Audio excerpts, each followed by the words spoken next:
So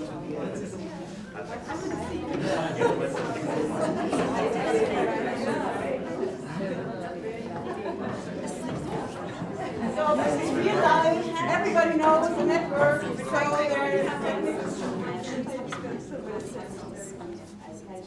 What, coffee? yeah. That would really hurt. Yeah.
Okay, so we just heard, after this small improvisation that internet is working now.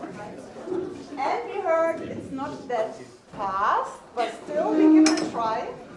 So at this point, I'm very happy that the group is complete now, and I want to hand over to the Re-Identity group. Give them a very, very big and warm applause.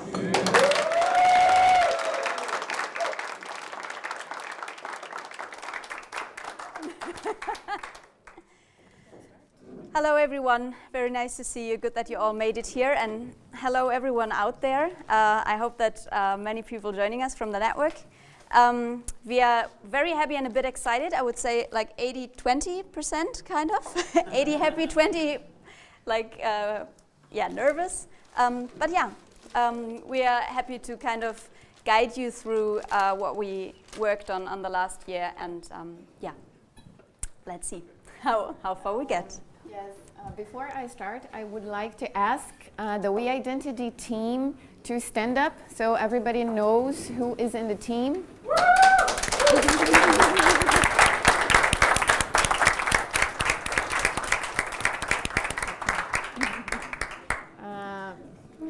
All right, and I would like to introduce to you Mr. Joey. And when we were here last year, when we started discussing the We Identity project, David and Christine gave us this mascot, and we chose a name for him. And he would be like the representative of the We Identity. It's the We Identity. And Joey traveled around the world in our face-to-face meetings. He went to Brazil, to Indonesia, to India, and twice to Brazil. Joey's here again after 1 year, and it's incredible that we have managed to get as much participation as we could using the online consultation and the face-to-face meetings. And we actually were able to mobilize the network, and we got quite a great number of responses. So we really appreciated everyone's participation. And we would also like to say that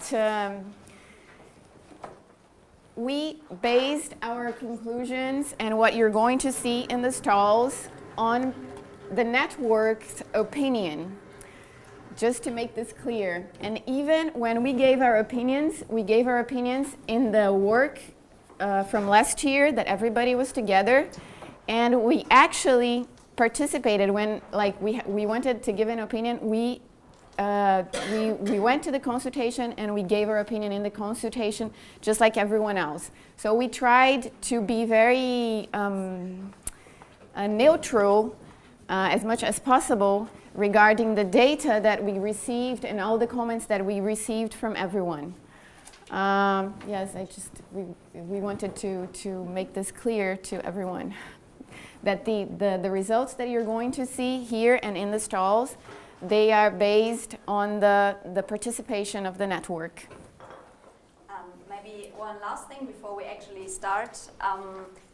In case you're already a little curious about all these things that you actually at the moment have behind your bags, our presentation would actually be quite short. We will give you some insights. We hope not talking more than 10 minutes, 15 maybe. And then we would actually have something that is kind of similar to an energizer, because we would have a market place here. And you can go around and explore the different elements, because as David already indicated, there are these elements, and some of them are quite abstract. And we thought that it's maybe the best that you get can talk to the people who worked on it and take a look at the actual results that we cannot all present in the presentation because it has been a lot. So you can just stroll around then and see what interests you most. And we will be at the stalls and welcome you. So now I want to hand over to you for the introductory part. I will try to make our presentation work, and then we'll meet in a few minutes. All right. I would like to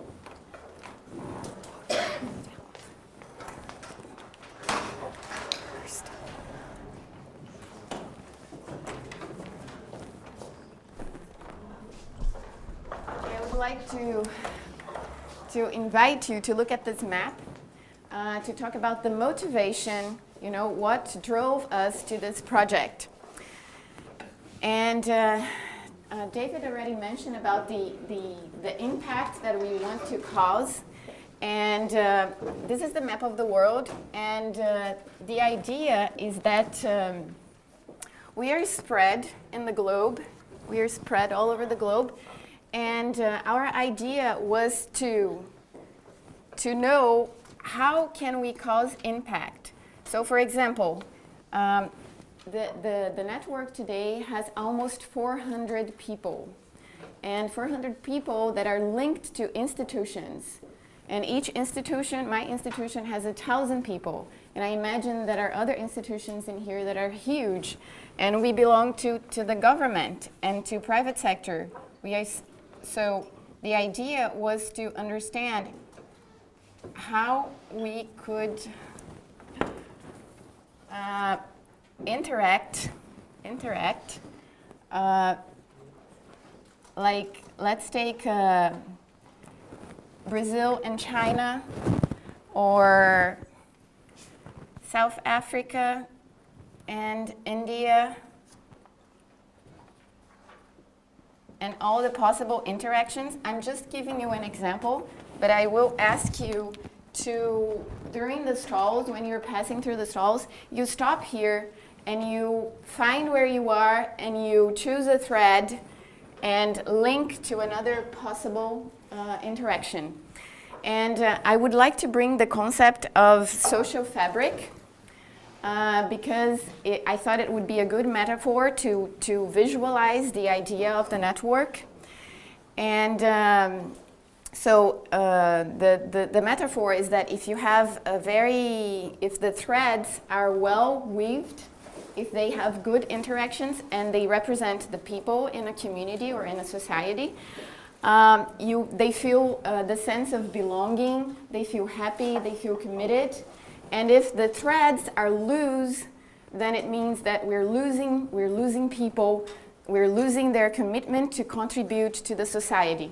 So the better we can make these interactions good interactions, positive interactions, we can improve our community. So this is the idea. In the end, I would hope that this is all, well weaved with all of us here, just to give a good image of the potential of this network. Okay, so is it?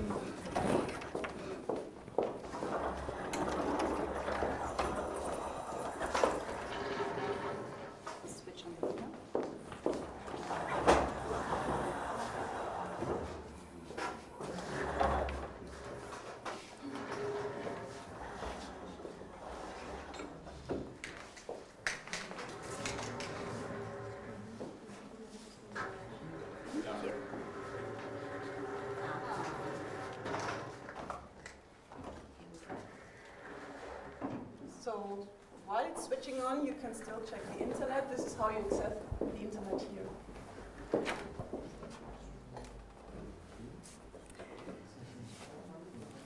So we chose, is it ready?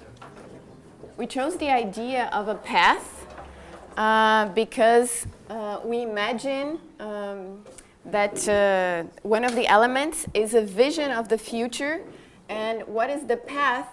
And then it's mixed the path that the group did along the year to have this, to bring this result here to you, but also to think about the path that we as a network need to build and that we are building to create the impact that we aim.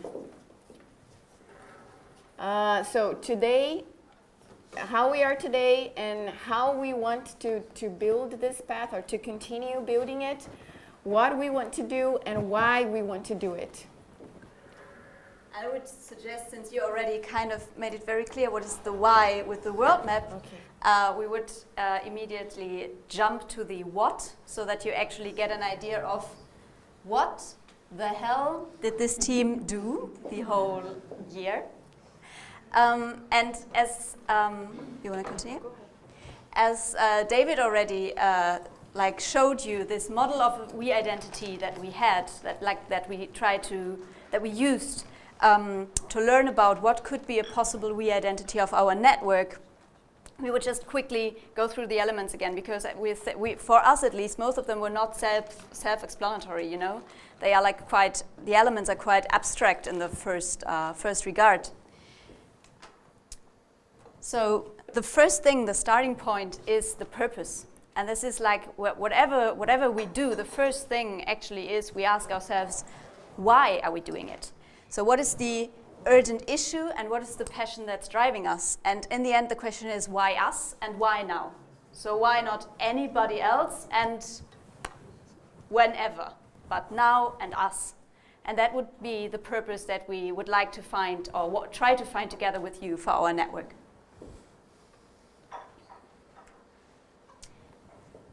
Second thing is the vision. And I think everybody has a broad idea of what a vision is. It's like an inspirational story about a future that we would imagine, a future that we would like to make the truth or the reality at some point. And it's important that a vision does not talk at all about how we would do it. Is it realistic or things like this? The vision can be crazy. Like if there wouldn't have been vision, there wouldn't have been progress in humanity, I guess. That does not mean that some visions maybe are not really utopic, you know? But that is what the element's about. Then we have the values. And the values are important to find out not what we want to do only, but how we want to do it. Because there are always like several ways you can approach a certain task, or you can try to make a vision a reality.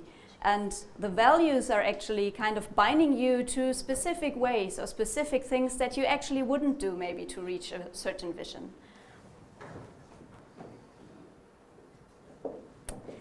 This is something that we actually talked a lot about, and it's a very interesting question, I guess, because we are such a diverse network. And the question of competencies actually asks, what are we uniquely good and qualified at doing? And in our group, we were always like, no idea. So, but actually, you had a lot of ideas, and that was great and very inspiring, and you will see that later. Leverage, points of influence. So what are the leverage points that we could use to actually get closer to what we want to achieve? And last but not least, we have the mission. And the mission is, from all these kind of abstract terms, is the most concrete. Mission is not yet as narrowed down as we have a specific project, but it is at least what is the more or less concrete thing that we want to achieve. And that can, like in a network like ours, it can still be quite huge, but this is something that we say, yeah, this is our direction. And now we can see what are the concrete actions that we take to achieve our mission. So this was a rushing through, and don't worry if it was all a little too much. You will hear much about that at the stalls. It's just to give you an idea what was the basis of our work. So, the how. Now we kind of switched it. You want to continue? How to get on tracks of an MGG identity. This is just a part of the process, and we can tell you that it's a real challenge to have a large group from different countries, different time zones working together, and the whole group met once, face to face, and then we're here. So it was a real challenge. We used up to 6 communication channels. We started using one, and then it was not working. Oh, let's try another one, and at the end we're like using 6. But it was quite also a lesson to us. We did 17 doodle polls to schedule the Skype meetings, and we had around 15 Skype meetings. And we produced 81 documents and media shared on WhatsApp. So it was crazy. We had the 5 workshops in Rio, in Delhi, in Jakarta, in Mexico City, and in Brasilia. So at these opportunities, we had the chance to have great participation and very interesting and clarifying discussions to contribute to the identity.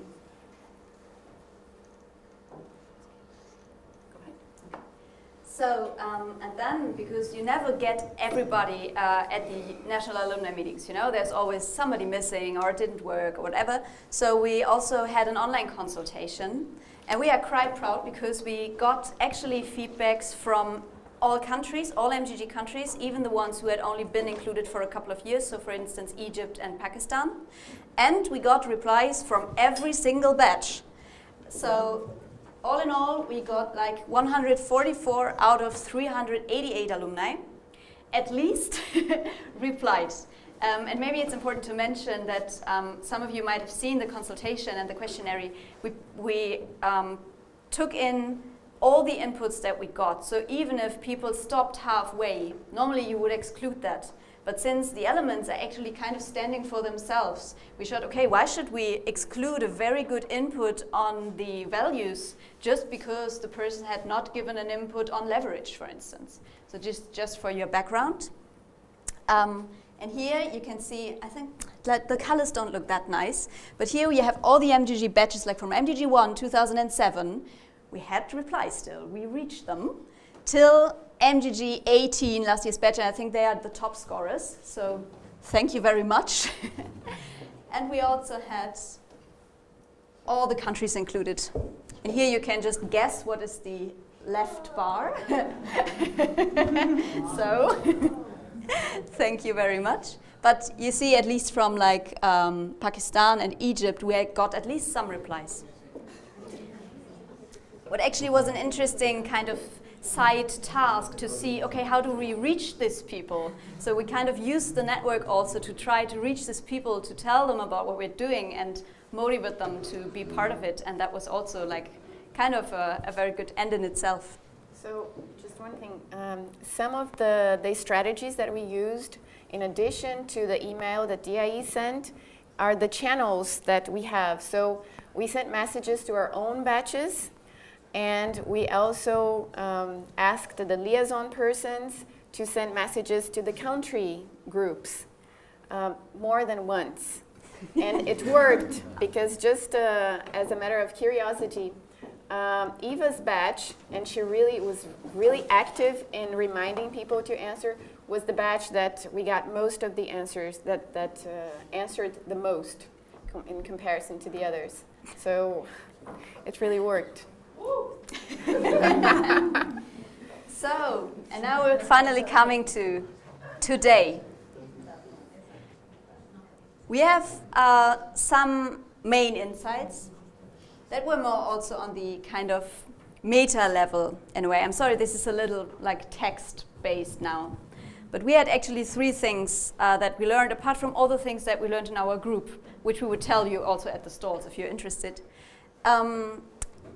One overall message we got from the network members in the online consultation, but also in the workshops, was for words to unite us as a network and to like serve as a basis of action for us, we have to be as specific and concrete as possible.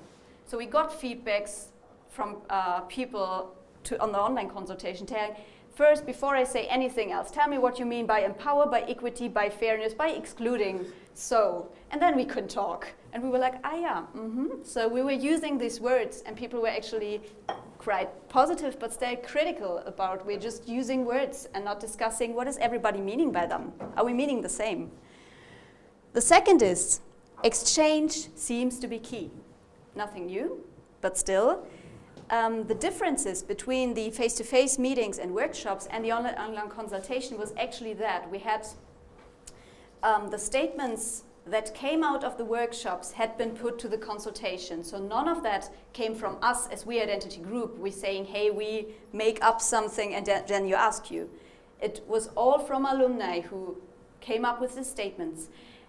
And because they kind of discussed and could see each other, they did not have these problems. They could exchange about what do we mean by equity, what do we mean by empowerment. But people who just read it in the online consultation, they were quite critical because they were saying, I haven't been involved, I don't know what you mean by that. So, So exchange seems to be key. And the third, and I think very positive outcome is that like many MGGs are very eager to take action. Like be it within the network or with the help of the network going out and take action like in the world. And that actually, was a very positive note that we have of this whole product, I guess. Yes, because many of them were commenting on the element, and they said, okay, that's a beautiful purpose, that's a beautiful vision, but how are we going to reach this? I want to see, like, how are we doing it? Okay. And finally, I'm sorry, it looks much more beautiful on screen, but we can also send you the presentation afterwards. So we would like to quickly present you the crisp version of the results. And we'll give you all the details at the stalls, because there has been, of course, much more. But if we would have put everything in, I think we would have 150 pages document or something, and we did not want to bother you with this in the morning. So the purpose is not readable. Okay. You know? Okay, I would read it out once, maybe. In a polarized world, amid the global rise of extreme nationalism and populism, and with global governance and international dialogue at risk, our purpose is to create and hold open spaces for dialogue. We are passionate about shaping a positive narrative of international cooperation and global governance that is rooted in multilateralism, in deep respect for diversity, empathy, mutual learning, and shared responsibility for sustainable development.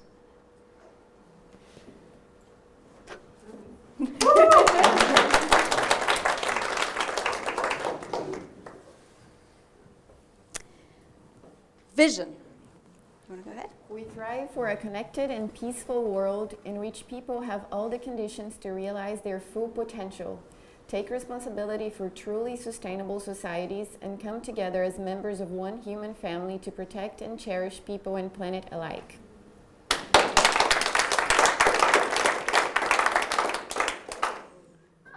That's difficult. Okay. Open-mindedness.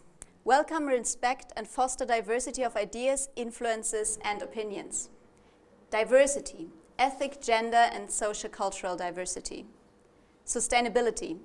Commitment to meet the needs of the present without compromising the ability of future generations in social, environmental, economic development. Solidarity.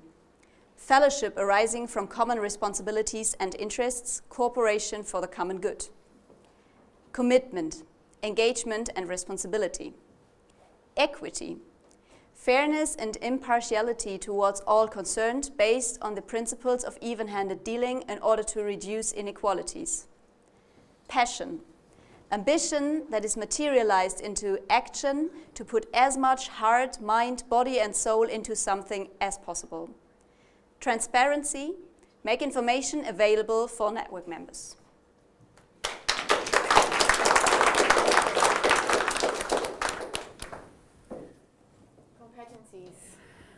God, it's difficult. Initiating and catalyzing transformational processes in institutions. Competent institutions. And work towards a sustainable and peaceful future. Valuing and seizing open diversity and inclusion as a means to build more innovative solutions. Identifying and bringing together transformative actors and decision makers from different levels and fields. Translating international knowledge and practices into national and local solutions, and identifying and using ethical and adequate tools, strategies, and techniques to support.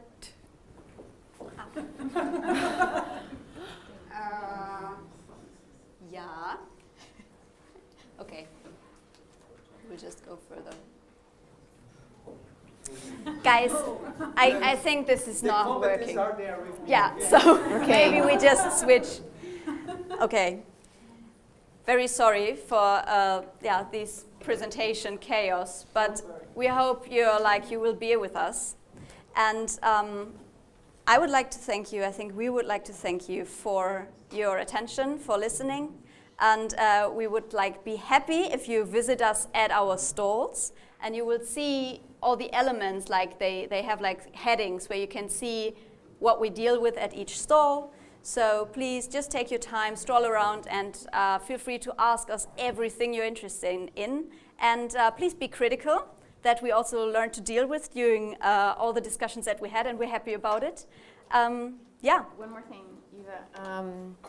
It's important that we tell you, and many of you already know, that this is, let's say, the product of a one-year work, but usually this kind of identity, it's a live identity. So, I mean, if you're not happy about it, or if you want to change it, it's up for the network to start a new project, or I don't know, in a few years we'll have another discussion, and it is going to be transformed according to the transformation of the network, okay? Because I'm afraid that this batch did not, I'm not sure you were consulted, because you were not alumni yet, so just to have in mind that this is not something that is not going to change forever. it's a live product.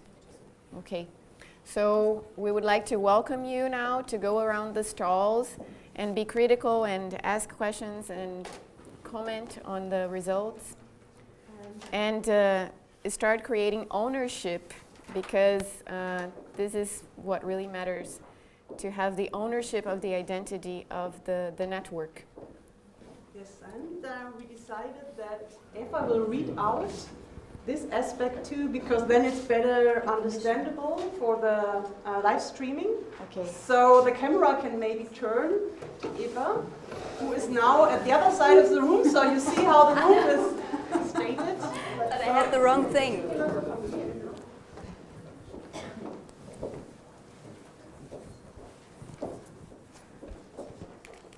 Here we go.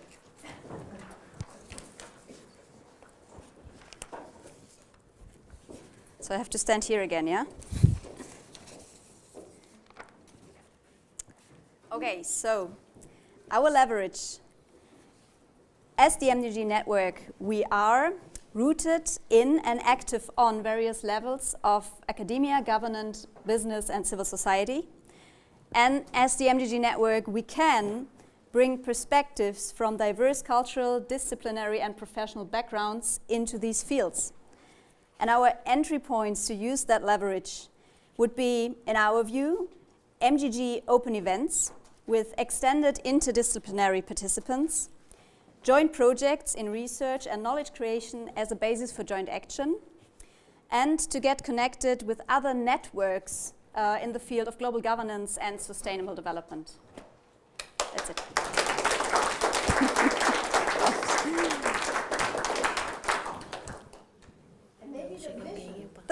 Yeah, sure. Yes, yeah, you're right. Okay. So we actually have 4 points to mission. Creating new and positive narratives about cooperation, facilitate inclusive and action-oriented dialogues, capacity building for change makers, and advocacy for decision makers and leaders.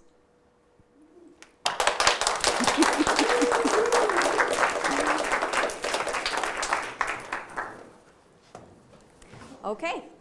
So now, I know you have had a lot of energizing exercises today, but still, we would like you to stand up. We would help you, like having the chairs in the corners of the room, and then we have our marketplace.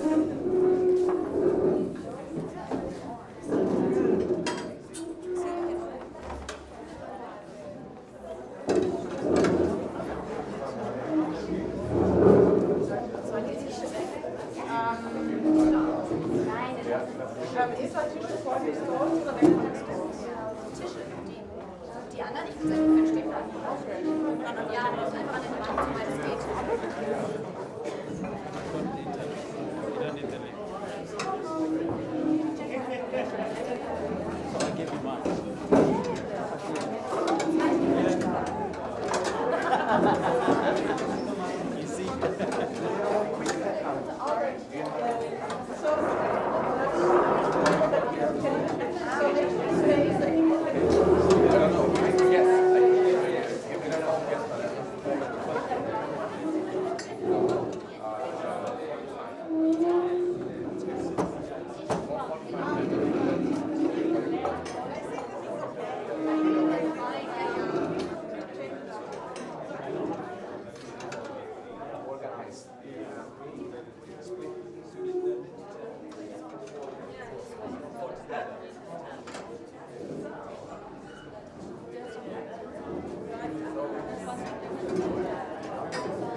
einschalten.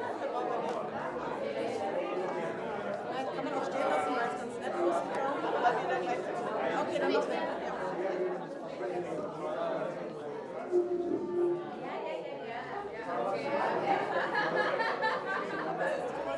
Zeit auf.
a new song or something, yeah?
Hey Andrea, so nice to see you now, and I was interested in what are your impressions of the We Identity so far, and especially regarding the competencies of the network. Yeah, thank you. Like, I'm impressed because how people organize all the information of most of the alumni in these specific terms and steps for the We Identity.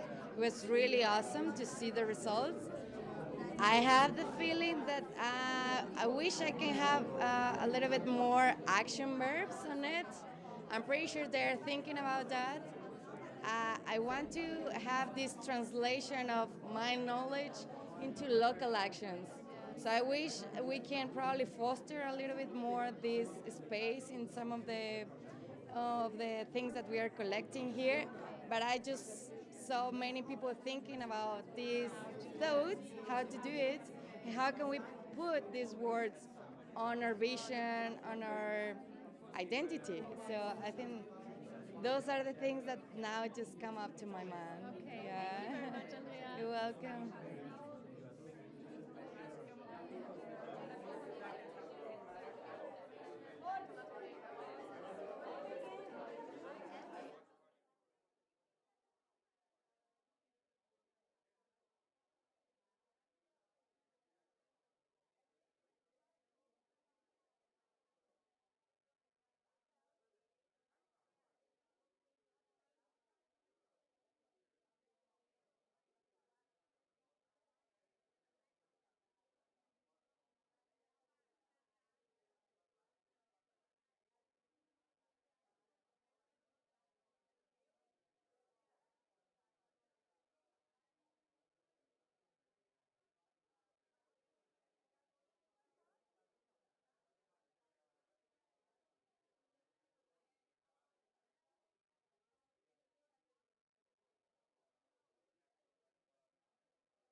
Okay. Ein bisschen, ne? Lilia from Mexico, right? Yeah. Yes. Los? Läuft. Okay, Lilia, nice to have you here. This is Lilia from Mexico, and she was participating now in the presentation of the We Identity, and I'm very curious to learn about your impressions. What are your insights, and what do you think are the next steps the MGG Network has to take? Okay, well, this was, I think, an impressive work for a small group such as themselves. So it's a very good effort they've done and trying to consult everybody through this online questionnaire. It was good. I would have loved to participate more in this process because I think it's the first time I learn about all these things. So it's a lot of information, and because of that, I think that in the new platform, maybe we should have a place not starting like this news feed like Facebook or any other social media, but rather having a website at the beginning explaining what is the MGG network, and also a special place for these We identities. So all the people around the world that are not here and will probably not be here next year or whatever, they have a source of information if they want to talk about this to others, to other people trying to apply to the MGG or to their institutions. There has to be information because ownership, as they mentioned earlier, is very important. But we need to be fully informed in order to have this ownership, because if we don't know, we can't own it. So I think we should be very very transparent and share this to the whole network, and the platform can be these means, this tool. Yeah. Thank you so much, Lilia. Welcome.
Can you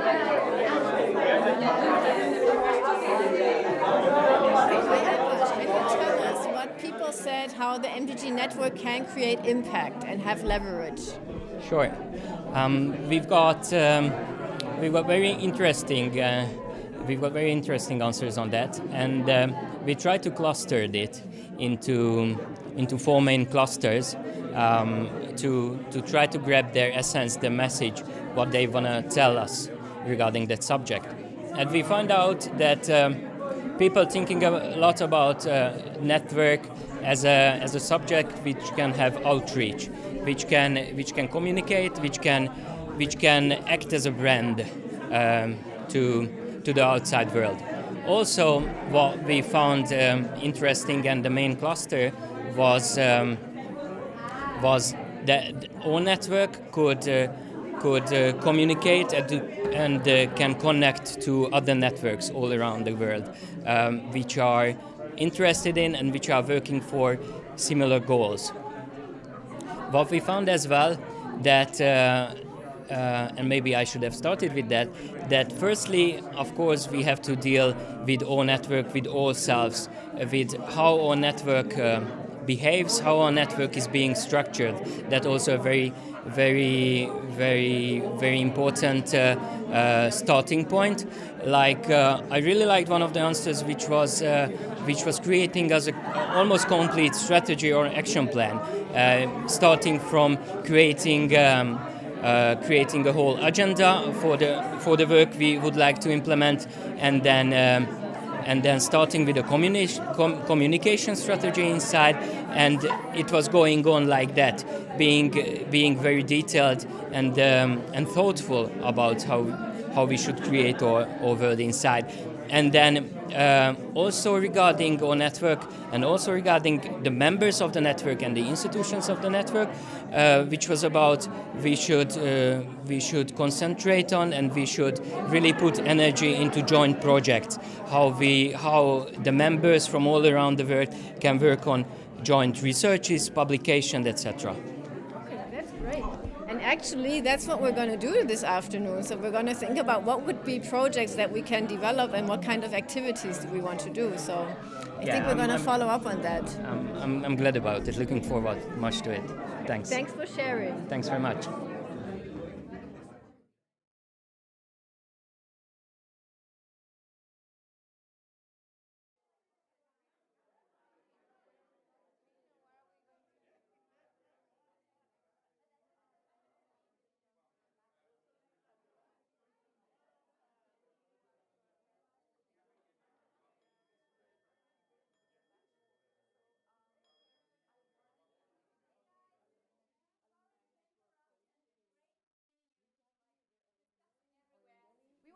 Like to have a quick coming together for a closing before we then have a break. So just that you have the chance to, we have the chance to hear some comments in the plenary. Yeah, so just take some chairs again and just sit somewhere. It won't take long.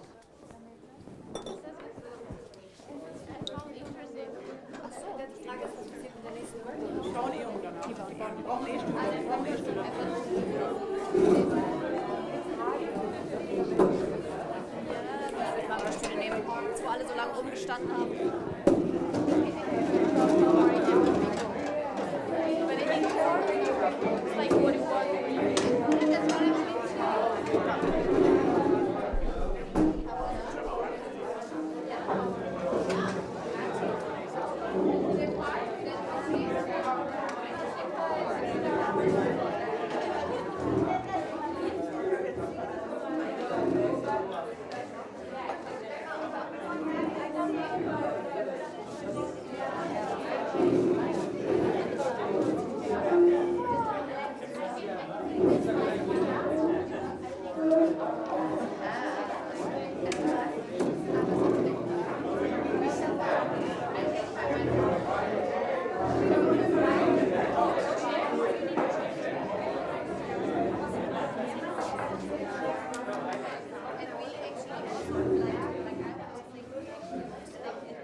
Hold your horses.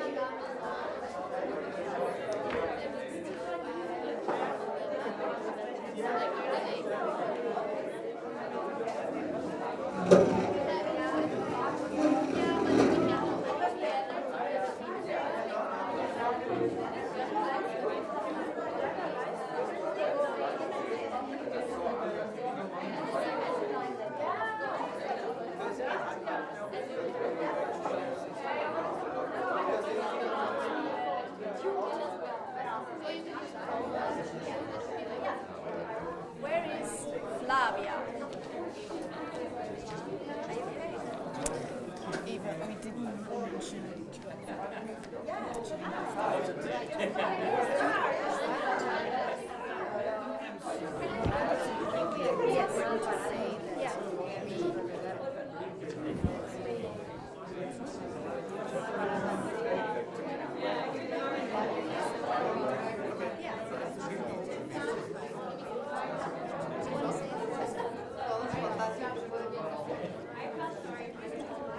Okay, we are waiting for Flavia. Where is Flavia? Sorry, I didn't see you. Sorry. Okay.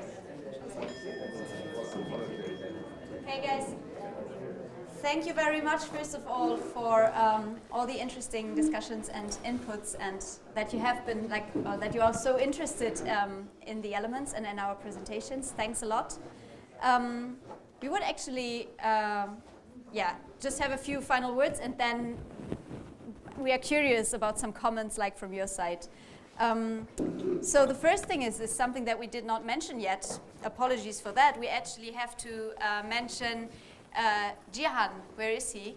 Because he, come here. He actually made it possible that we also got more responses from our Chinese colleagues, because he translated everything for us and put it on WeChat so that our consultation is mirrored on WeChat.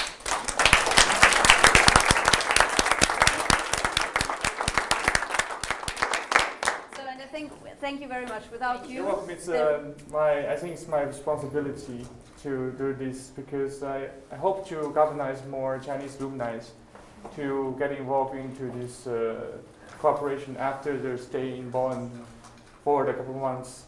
So, but right now there's still very few, but I think in the future we'll have more. And we have 4 here in the room. Yeah, we have 4 in the room, and they will become alumni soon. So, thank you very much. You're welcome.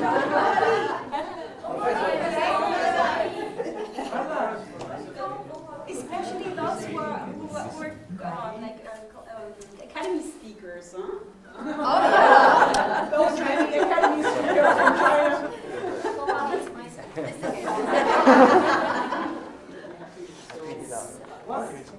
So the idea now, I felt that, especially in my stall, I don't know in yours, but I felt that some of the people would like to share some comments.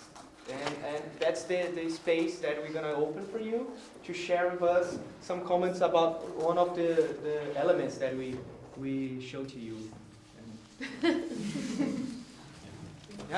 Yeah, I already said this to Joao. I think it's amazing what you did. We had a project team wondering how to galvanize what we bring from MGG Academy into the world and how to sustain that.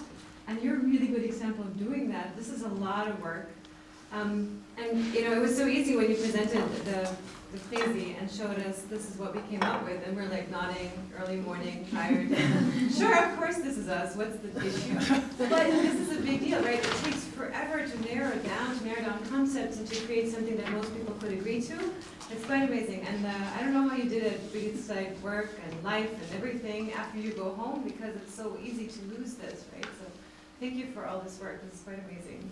And thank you myself for this.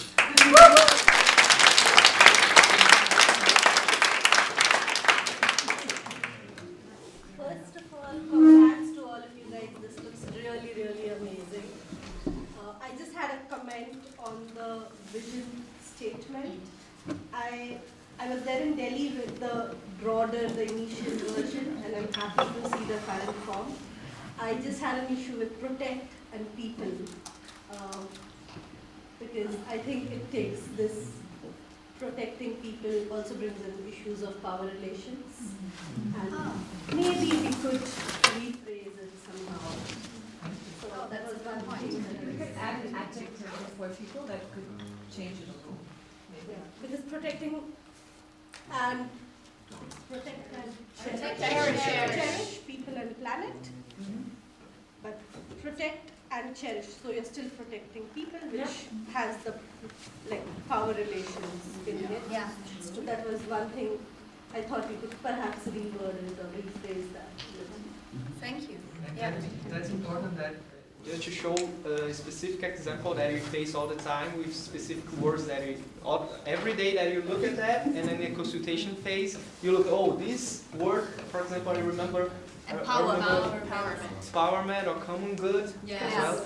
It's all the time they have different meanings, and that's a good example that you showed. And you know, when you tend to look at the same thing for about a year, you don't really realize. So, yeah, it's very important to have fresh perspectives. Thank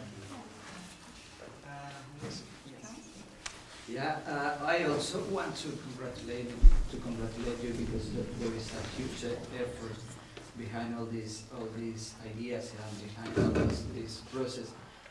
In our project team, we have discovered, and we little by little we have understand that the MGG network is a very complex thing. Maybe the most consolidated part of the network it is the alumni network. But joining all together, it is a huge effort and needs the capacities and the support of everybody. So I think we're going with you in the right track. So congratulations. Thank you. Thank you. Yeah, I feel very excited today because I remember in school we always have a lot of admiration to the students in higher grades. I think they are so good. Just see the models, and you did so much excellent work. And most impressive for me is the values that. Before I thought the values is a kind of standard or judgment, but here you put the values in a very practical way that we know how to use the values to do things, to do our teamwork, and what is the direction, what is the final goal we want to achieve, and also the competence and the leverage, and very interactive way. And we learned a lot today from our brothers, sisters. Thank you very much.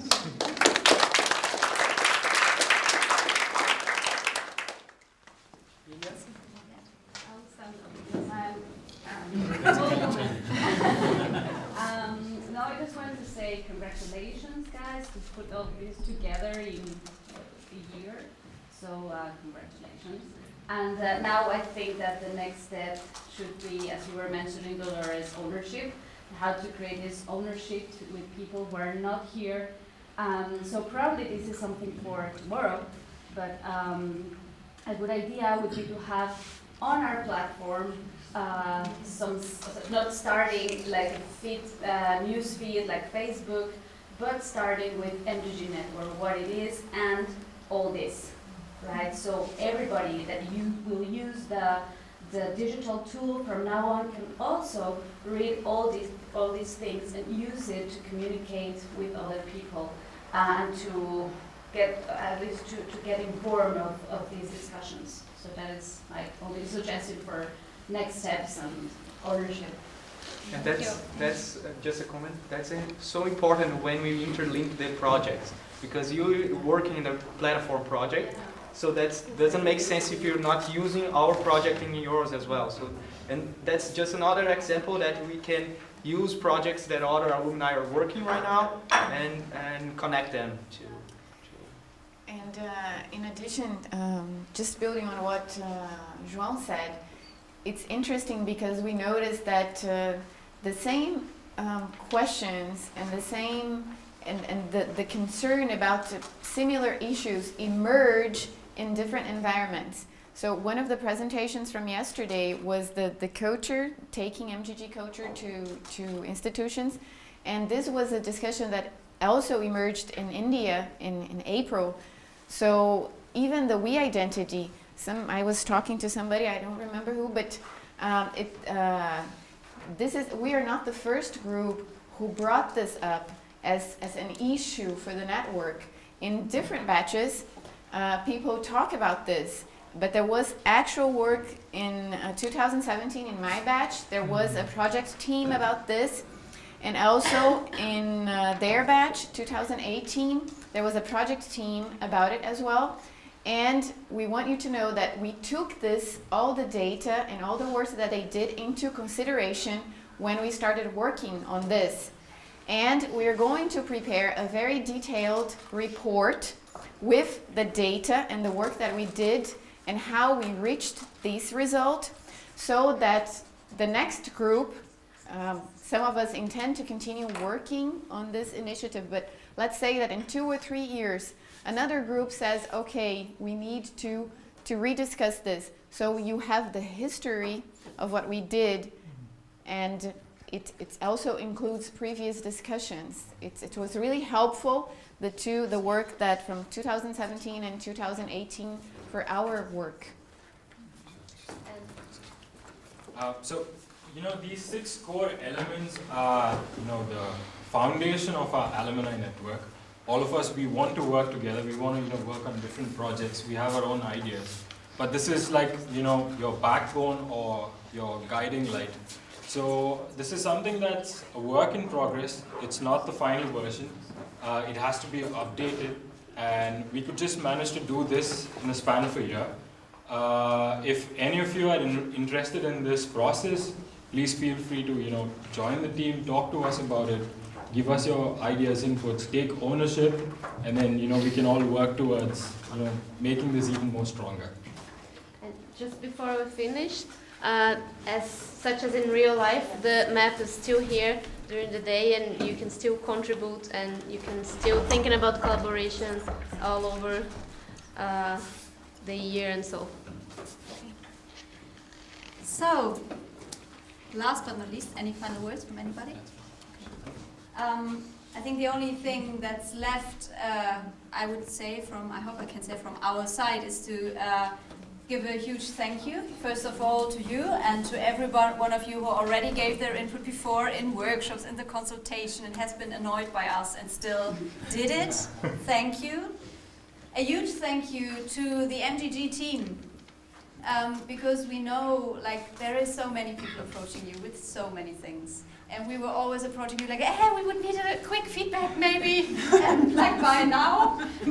And you were always friendly and always nice. And yeah, but you always were very helpful and supporting, and thank you very much for that. And the same goes for David and Christina. You actually gave us the starting point with this model that you suggested or that you presented to us, and you have been so helpful and so friendly as we know you throughout the whole process. Thank you very much.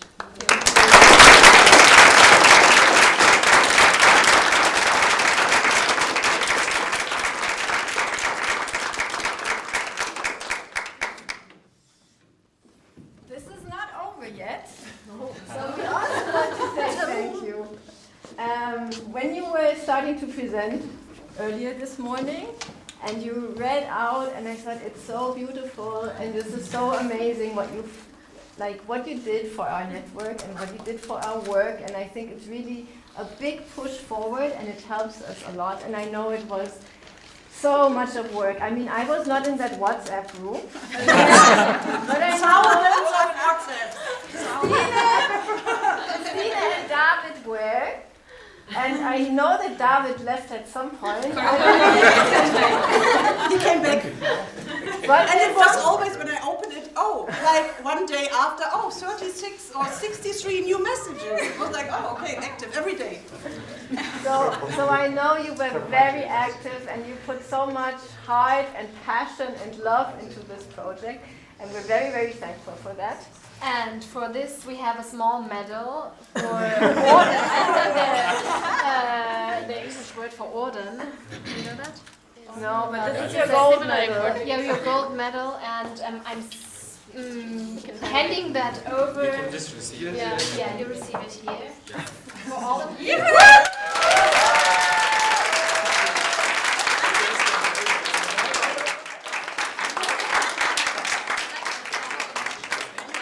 And we also have certificates stating that you were part of this process. Thank you so much to each and everyone. Thank you.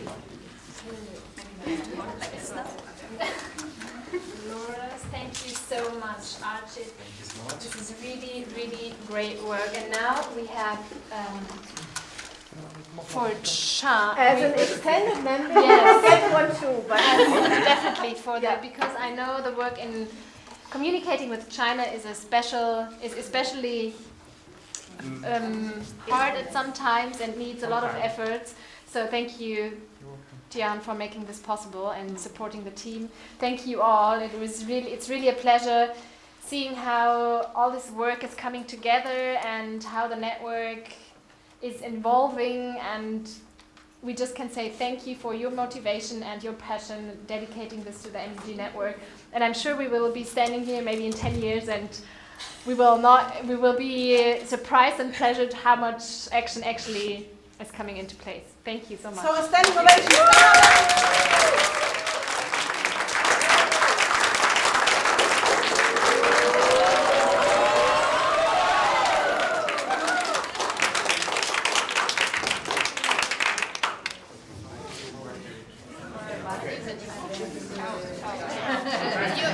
You have to keep it like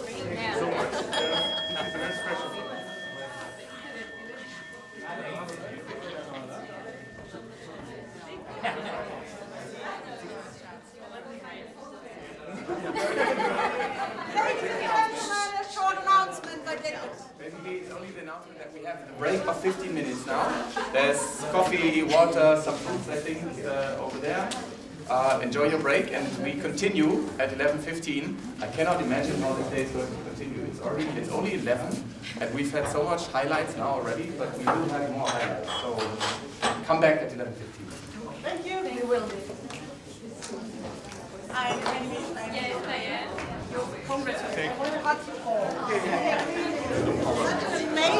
Amazing job. Wonderful. Congratulations. Very well done. Wonderful. So much work, so much output. Amazing. Really. Congratulations. Thank you so much. Congratulations. I forgot that you were there. Yeah, and then at some point when Gavin said, hey, this is Gavin from your seat, I was like, oh my gosh. That's all it's being here. I was always reading it. I was hoping it was, but I found it so amazing. It was like, wow.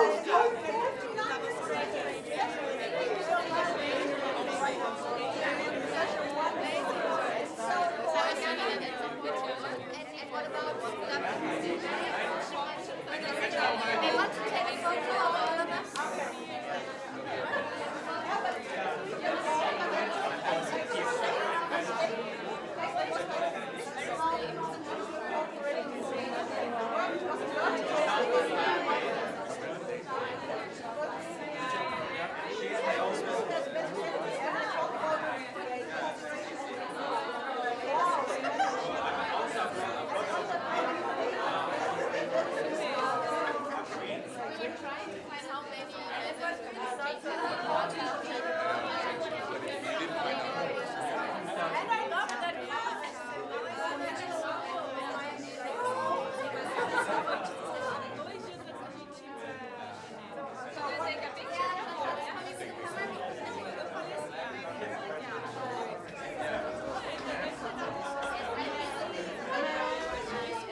He's not there.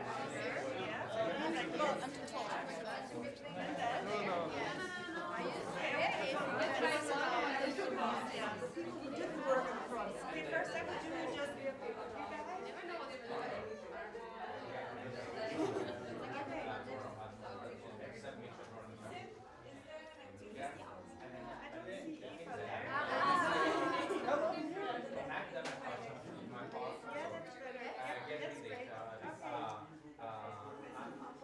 Cleaning the data, analyzing, making sure. And now I'll take it with you. Oh, Yeah, I wanted it. That's super good. It's not focusing on him, it's on you. And now I got it. And both in it. Perfect. Don't 1 second, sorry. Another And with you, okay. Chris. I can send it to the WhatsApp group. It's my cell phone. Okay. It's a magic super phone. Alright, so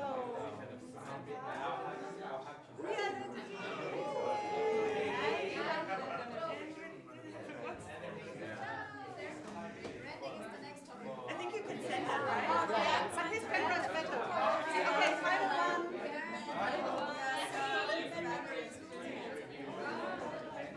Oh, wow, yeah.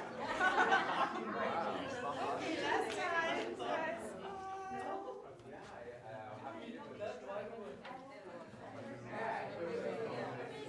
last time.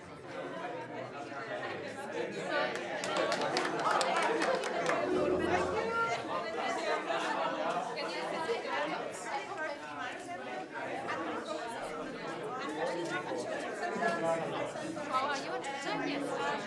What? Twitter? No, I'm not into Twitter. You're not on Twitter? No. You'll be mentioned.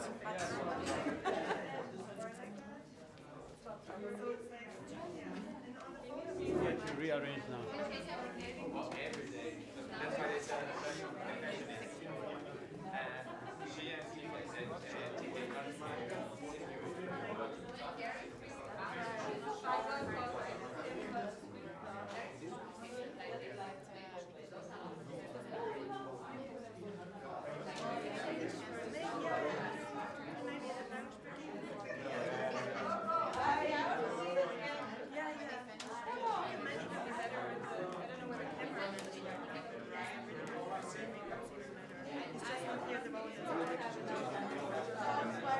What's behind this? Sorry. I wasn't here this morning.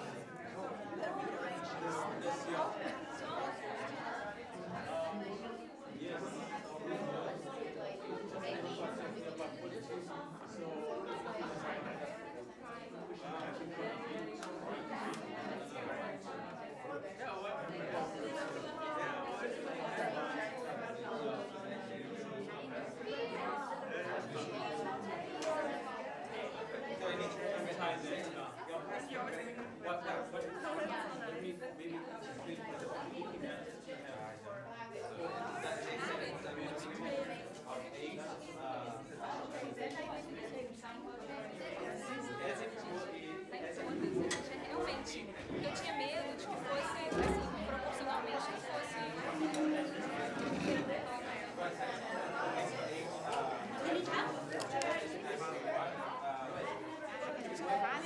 Nossa, cara, agora pode.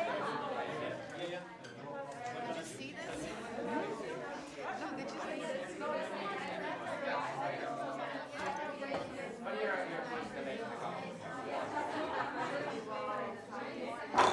Wow.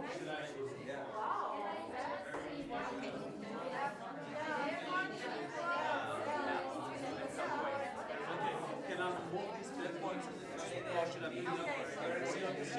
Excuse me, sir.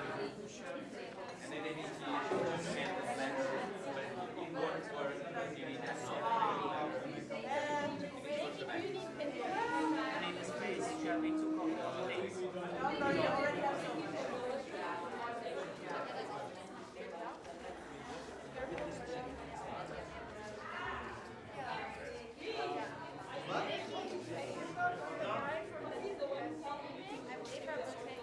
she's trying to use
bisschen vielleicht, wenn wir mit dem Ding hier hinter den Chart gehen oder so. Weißt du, dass er ein bisschen mehr von vorne abschießt und dann.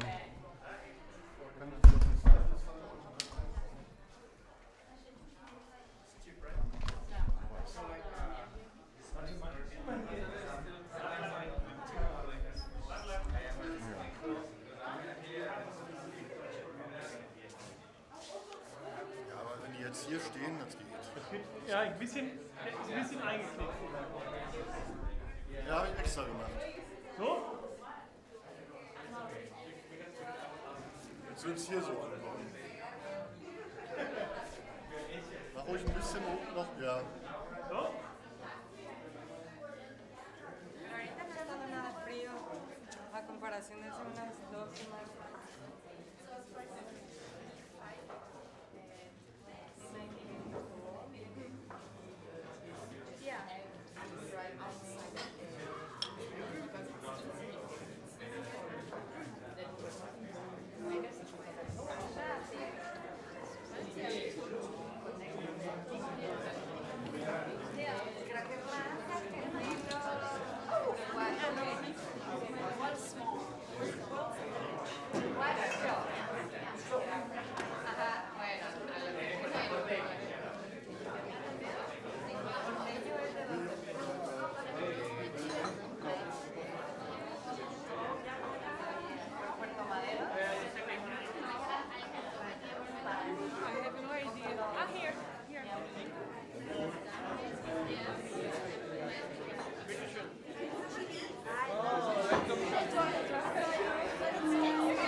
Extra so eingerichtet, du August. Nee, hast du nicht. Warte.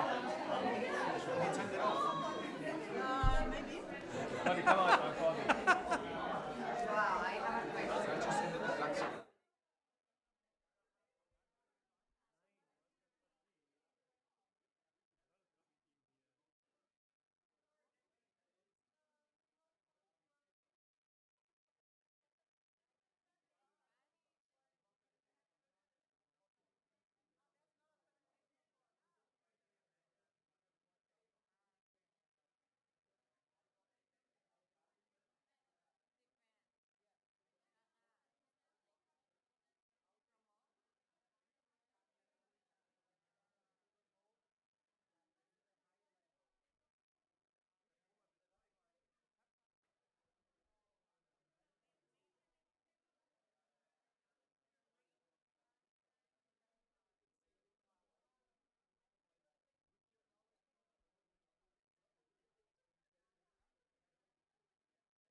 job.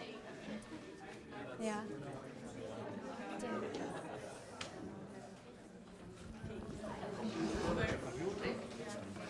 Hier steht ja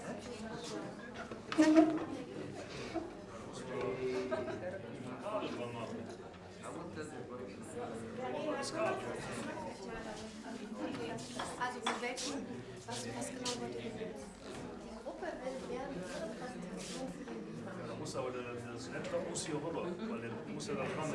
Ist das einfach, weil der Computer verkabelt? Naja, aber können Sie denn helfen, das zu verkabeln?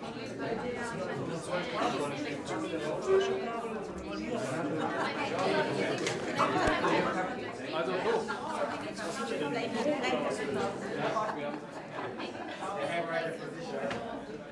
Dann kannst du die Jungs hier. Ich kann Ihnen auch ein langes mitbringen, wenn Sie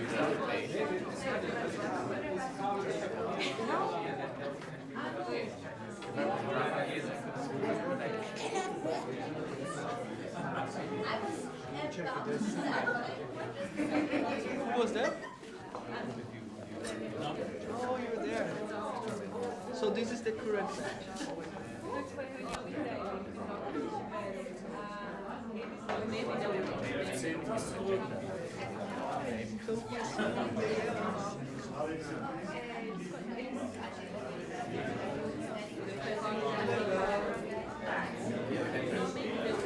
Eu também, quando conheci ele, foi uma coisa assim. Antes de ouvir.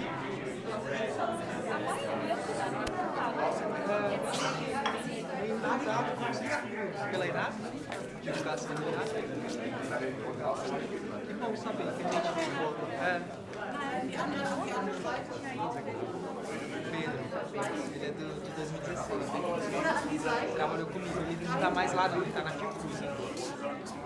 Mas ele é super engajado também. Tem alguns projetos.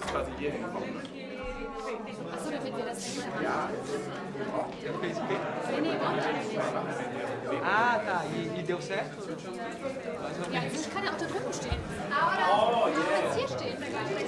Não, we good now. Você tem que testar muito bem. Igual nós ali, a gente pensava que ia dar certo, mas ainda não se o pré ia dar a caixa, né? Já era. Quando dá certo.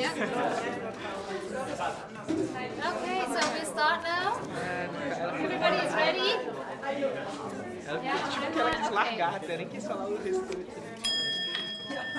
Okay, welcome back after a break, which was a little longer than expected, but anyhow, we thought now is a good time to actually present what the MGG Network is offering you once you get back home.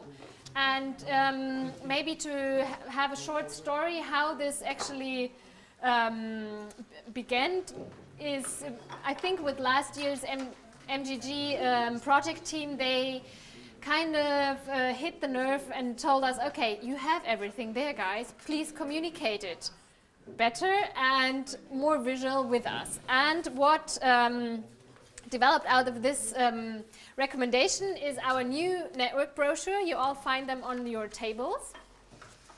And in this brochure, we collected all the activities the MGG network does all the time, like apart from the academy, I would say. Is that correct? Yeah, all more or the less. activities how you as alumni can get involved in the network. Yes. So I know that We Identity just presented what is the network. I just wanted to give a few hints or give a few numbers so that you can imagine, okay, what does the network actually mean? What are we dealing with? So including you, we are 388 alumni, additionally 100 partner organizations. So we're growing, I would say, around 500 actors, more or less, including DIE stuff. And we cooperate transnational. You know, we have participants here from Germany, from India, from Indonesia, from South Africa, from Mexico, from Brazil, from China, and we truly were, or we aiming to work transdisciplinary. We have you come from government organizations, you come from the economic sector, from politics, from science, from civil society. So that is how we try to aim to work transdisciplinary. So you all have experienced during the MGG Academy why this diversity is actually a treasure and that we have to nurture that. And just to summarize it really brief also, what is the, let's say, one big story behind the network? As the We-identity has showed us so well, in this polarized world that is characterized by global rise of nationalism and populism, and with global governance and international dialogue at risk, the purpose of the MGG network is to create and hold open spaces of dialogue and inter and transnational cooperation. Just very short to have it back in your mind.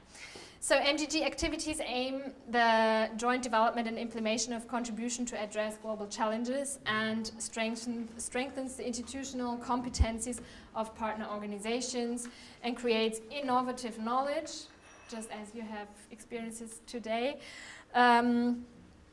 to further strengthen the implementation of the Agenda 2030. And for that, after you return home, we have different areas where you can engage in the network. And we might start with how can you engage globally? Yeah. Or maybe just to say, so basically we say you can have activities on the global level, we have some on the national level, and then we have more project-focused activities. On the global level, every 3 years we have one global alumni conference that takes place in Bonn. So that brings MGG alumni and partners from all over the world together here to unite again in Bonn and to work together. The next global conference will be next year. So save the date. And it's gonna be, we already decided on the date, it will be from 12th to 14th of October. So please, it's also in that leaflet as a save the date, and we will probably send the save the date message out at the end of this year or beginning of next year, and then sometime next year you will also get the formal invitation. Everybody's gonna be invited to come. 12 to 14? 12th to 14th of October. We had a big discussion on that also, when should we have it, and we did some, at the national alumni meetings, we had some votings. People always said, no, it should be in summer, but we wanted to be at the same time as the academy, so we thought beautiful autumn is a good compromise. Thank you very much. So, at least Glasgow then. Better than November, huh? Maybe. Another global activity. What you know, of course, the MGG Network Days. So that's what's happening right now, and that will also take place every year. We started last year. There's always going to be a call in summer sometime. We have a call for proposals or for applications. Normally you apply with your motivation. What is your vision for the network? Why do you want to get involved? And why do you want to also invest all this work and be at least 1 year active to do a project in the MGG network? And then out of the applications, we select participants to come here. We have one from every country at least, and then this year we are more because we have more projects and we have the platform that has as a pilot. And next year the network days will be linked with the Global Alumni Conference. Another element is research exchange, and that's rather new. So what you can do is come as a guest researcher to DIE. So that in the program on inter and transnational cooperation, we have some places for guest researchers, so that is one option, and that is not new, people have been doing that before. The other thing that we want to build up and extend is to have research exchange within the network. So to have people to go from one organization, let's say in Indonesia, to another one in Mexico, or Brazil and India. So that we also, because the idea is to also strengthen the bonding between the institutions in the MGG network and not to have everything focused on DIE and having this kind of bilateral, and we are in the center. We are starting this year already with another pilot that we say let's have an optional practice phase that participants from the MGG Academy can afterwards go for a stay for 1 to 3 months in one of our partner institutions, and that's something we're going to try out and we want to build up. So this is one option that you have. And now we move on to the national elements.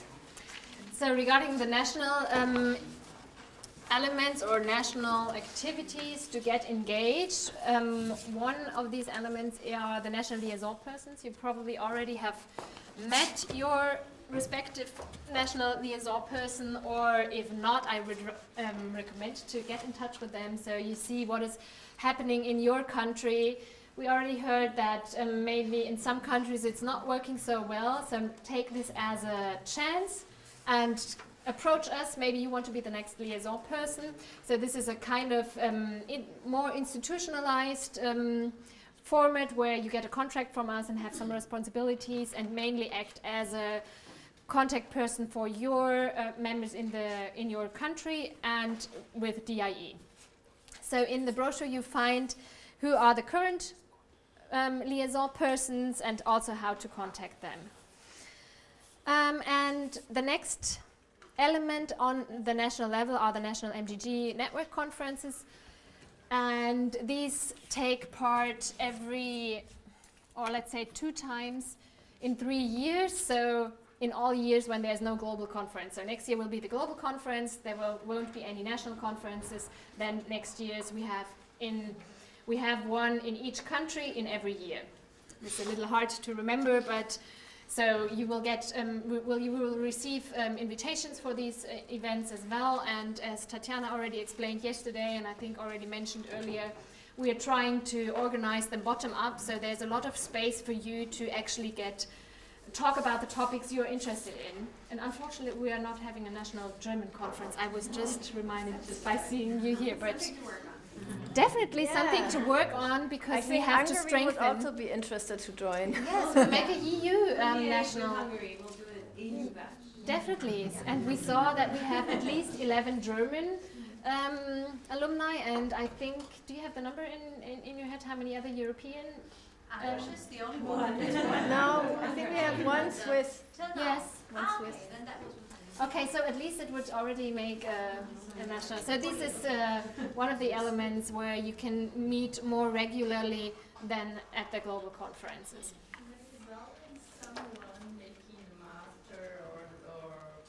That's true. Yeah. We always have people also around. Yeah. Yes, that was. I think that was all about the national involvement. Okay, then we have what we call MGG Network projects and an innovation support. So actually that is also something you have experienced already today. So we had a group working on the we identity, and later on we will have the presentation of the group that was working on the SDG Toolkit. And there are other groups that have evolved in the MGG network. So for example, we had one group that developed out of a project team in the MGG Academy that was developing a board game, a sustainable ideas game, and that was one of the teams. Last September, we had a conference in Brazil, and many ideas popped up. And there were some alumni who said, let's have a publication project on knowledge cooperation in the MGG network, which connects very nicely with the publication project that we anyway right now have in MGG. So that is one idea. There was a group, I think Dolores mentioned it earlier, there are groups who are thinking about how can we bring MGG culture into the institutions. That was created in Hyderabad in April this year. Then they met or presented some ideas in Brazil. So there are some groups, and it's a bottom-up process. So it depends on really what is in the group and what you think is interesting or also helpful for you, and then these groups form. And I mean, of course, that's also something that we initiate at the network days. I mean, tomorrow there will be another group evolving. So that's something that happens.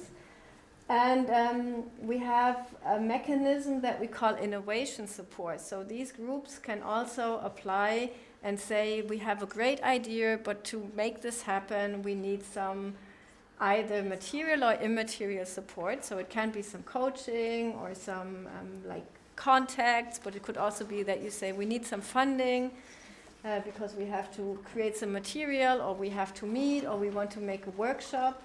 Then you can apply for that. And we have now, finally, we've been talking about this innovation support so long, but now we have the guidelines. Unfortunately, I forgot to bring the printouts today, but we're gonna send it around and hand it around tomorrow. So there you can see, you can apply basically all over the year. And there are certain things that you actually, we say, if you want to get the support, it should be at least 4 countries involved, because it should not be national activities, but we want to have it as part of the MGG network.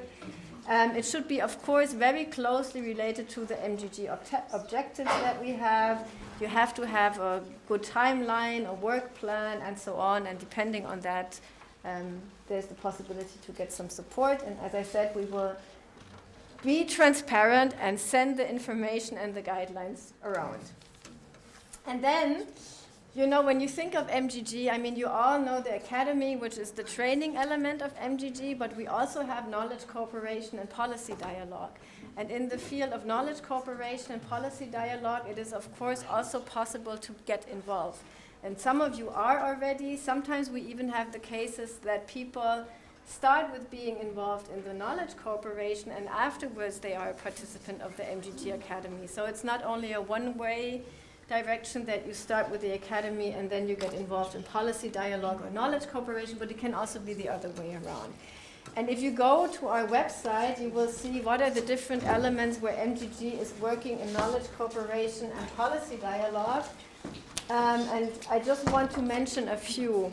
I think for the MGG policy dialogue, the most prominent case is the T20 activities that we're running. So 2 years ago, Germany had the presidency of the G20.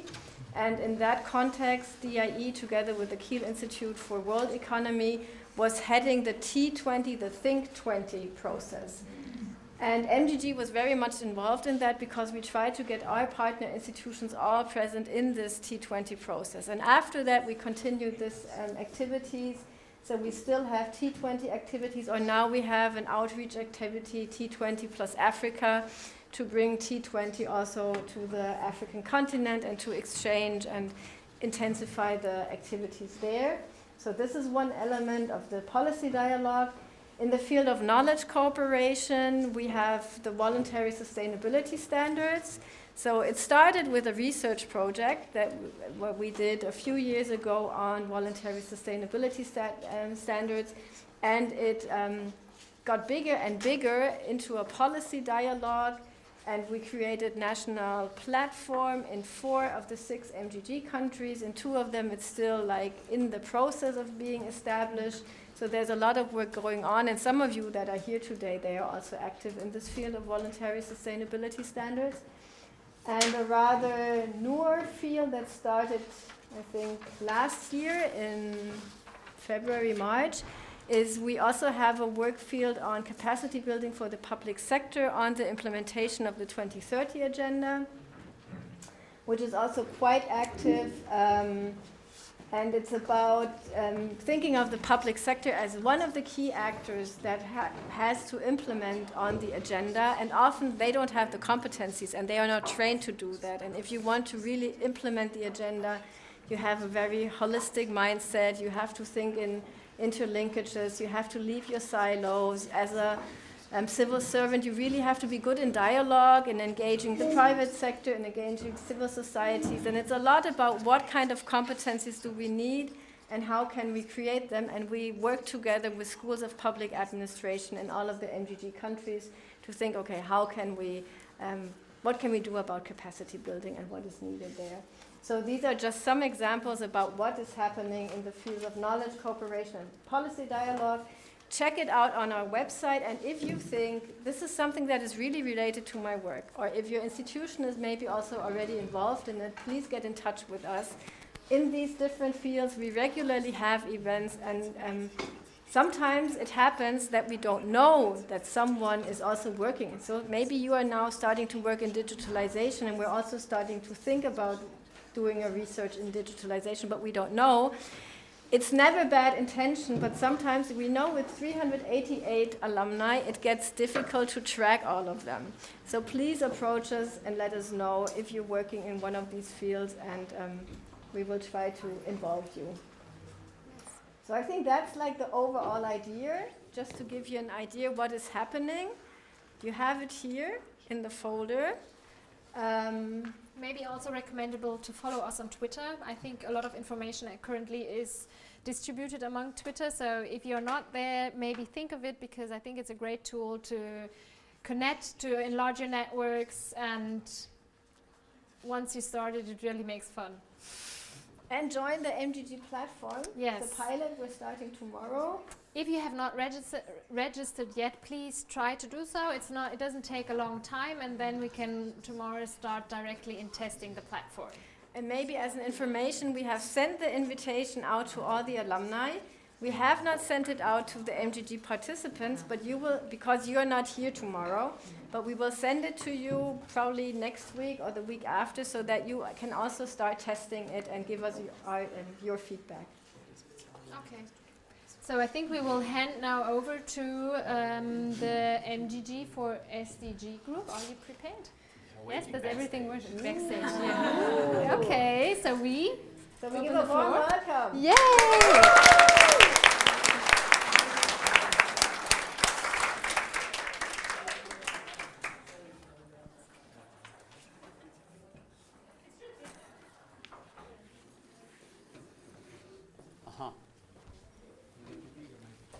Well, good morning.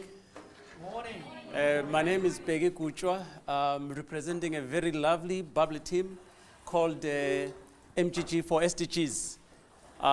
So we have a very diverse team. So me from South Africa, and my other group members coming from Indonesia, Mexico, India.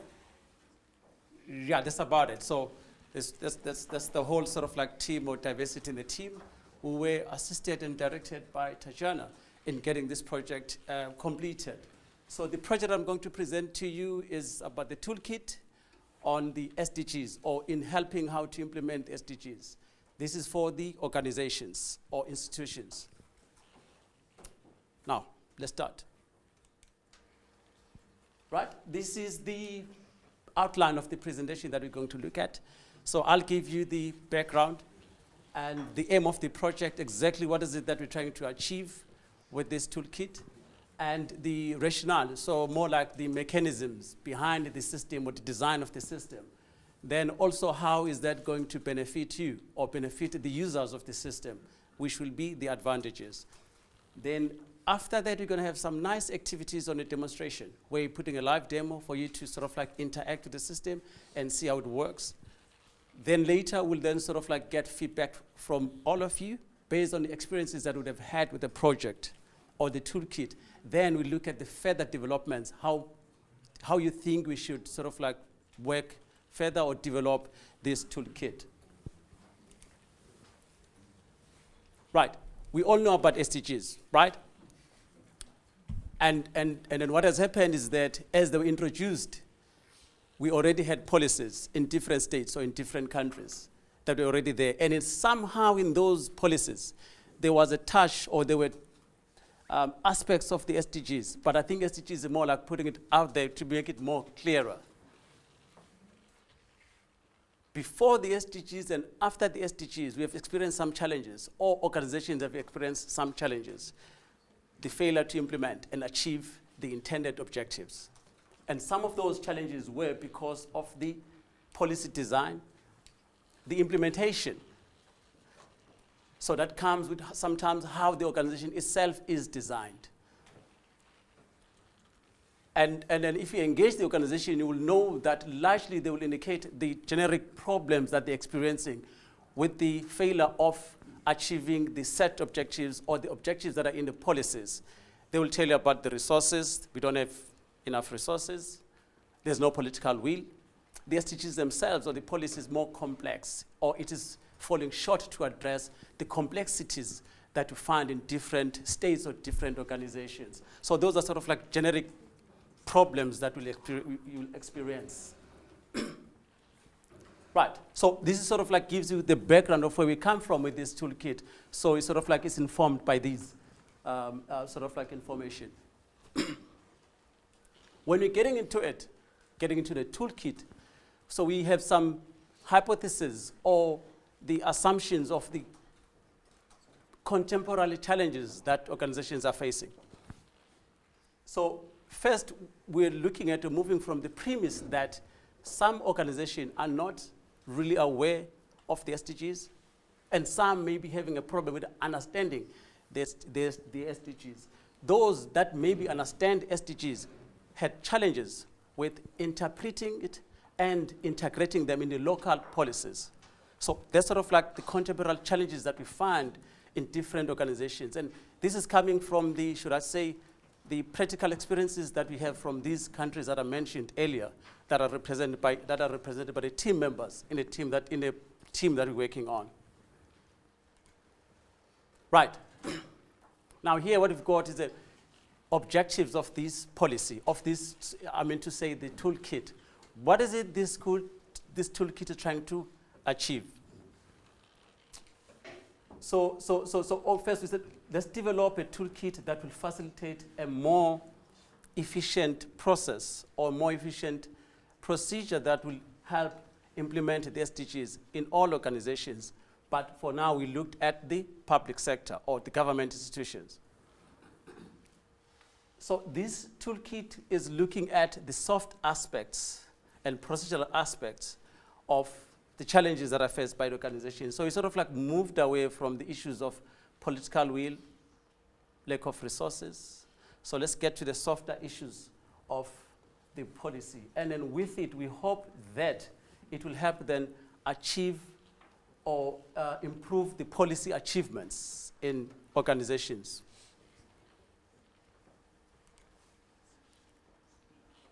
A little bit of a broader mechanism behind the system, how it's sort of like designed. So we'll have the end user being an organization, and this organization could be the government institution, could be the private business, academic or university think tank like DIE. It could be the NGO that is participating in this toolkit or that is using the toolkit. So how is the toolkit designed? It's sort of like it's designed with those dimensions, if you like, or categories. So you've got about 5 categories in that toolkit. Looking at, we have the first one being awareness. How aware are you with the SDGs? How do you understand the SDGs? How have you gone to integrate them in your planning, implementation, as well as the monitoring and evaluation? So that's how we sort of like looked at designing it. So it's sort of like it covers the broader spectrum of the organization. So when that is done, then the other component is the toolkit itself, more like the systematic guidelines that are developed already, the best practices that are there. So what it then does is that it takes you to that toolkit, more like a toolbox, where you have different tools like your hammer, your screwdriver, your hacksaw, depending on what needs to be done in order to improve the implementation of the SDGs in your organization.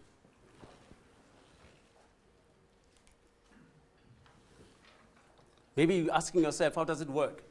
Now, the technicalities of this mechanism, how is it designed behind the system, and how does it then work? How does it process itself for you to get the product that will sort of like assist you? As I've just mentioned, you have the questionnaire. The content is more like covering these areas that I've mentioned, the 5 dimensions or 5 categories, which will then, after you're completing the questionnaire, is going to assess your maturity.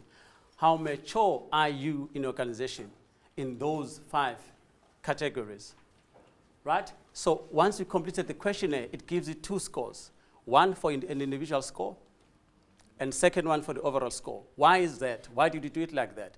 Because we've got, this is for an organization, but in an organization, there are individuals. So you want to understand how, want to check or assess how individuals understand these SDGs and how they practice them on their daily activities in doing the work that they do. Then that gives you an overall score of an organization. So based on the maturity maturity score that you'll receive, it will then direct you to audit will give you the report with recommendations. And depending on the recommendations, then you'll get a roadmap of how you can go about to improve, either improve or maintain the status in your organization as far as the localization or the integration of the SDGs. Let's move on along. The further technicalities, and this part is more exciting. I'm sure you're going to love it. But you'll see it more as you'll be engaging with the system itself. So you have, as I've indicated, the individual completing the questionnaire, looking at those categories. Thereafter, an individual can be scored like that to check, for example, if you're a low performance, that really don't have we have a poor, for the lack of a better word, understanding of the SDGs, or you're intermediate, meaning that you're in between, or you're quite advanced. So I'm sure with MGG Network people, they will be at number 3 as individuals. From there, it moves on to the overall score for an organization, and this is the maturity model that has been developed. So an organization can be between the scale of 1 and 5, 1 being an early adapter, and 5 being an advanced institution. So I can make an example as DIE at number 5, right? I'm sure you'll agree with me there, if they were to assess it, right? So thereafter, thereafter it takes you to sort of like a scorecard or a report, where, for an example, the report will give you, if you're performing quite good, you'll have 83%, which is 83 of 100. So that will sort of like locate you in that maturity model. Right afterwards, then it moves you to the toolkit. So you go to the toolkit, either you're good or you're not so good, because it gives you that report that sort of like indicates you, because once you're good, you want to maintain that. If you're not good, you want to improve. Now, someone will ask a question, once I've done it, then what's going to happen? Well, this is what we think will happen to you or to your organization once you've put this in place. We'll hope that it will promote change from the soft side of the policy, right, as we've just indicated. And also that your people below political leaders will be more deliberate when it comes to the SDGs. They want to more engage on the SDGs. At the same time, we hope that it will assist to foster accountability, because roles of responsibility will be better allocated. And the other thing then, ultimately, we believe that with this toolkit, it will help you to improve the policy outputs, because at the end of the day, you want to have those outputs. We want to have the impact of the policy being seen and being tangible, meaning that it is changing the lives of the community. It is making that impact that we intend to see. One of them, this we can track them nicely back to your SDGs. If ever it happens that we'll have zero hunger in the world, so that we sort of like the output that we want to see there. Right, the further benefits into this, or the advantages that we get from this one. I'm sure you all know we have dialogues, robust discussions the whole time. So we hope this will sort of like help move away from that, so that we can get into the practical discussions that will lead to a change and a difference that we all want to see. Again, this toolkit, it should assist us to engage with the world policy processes.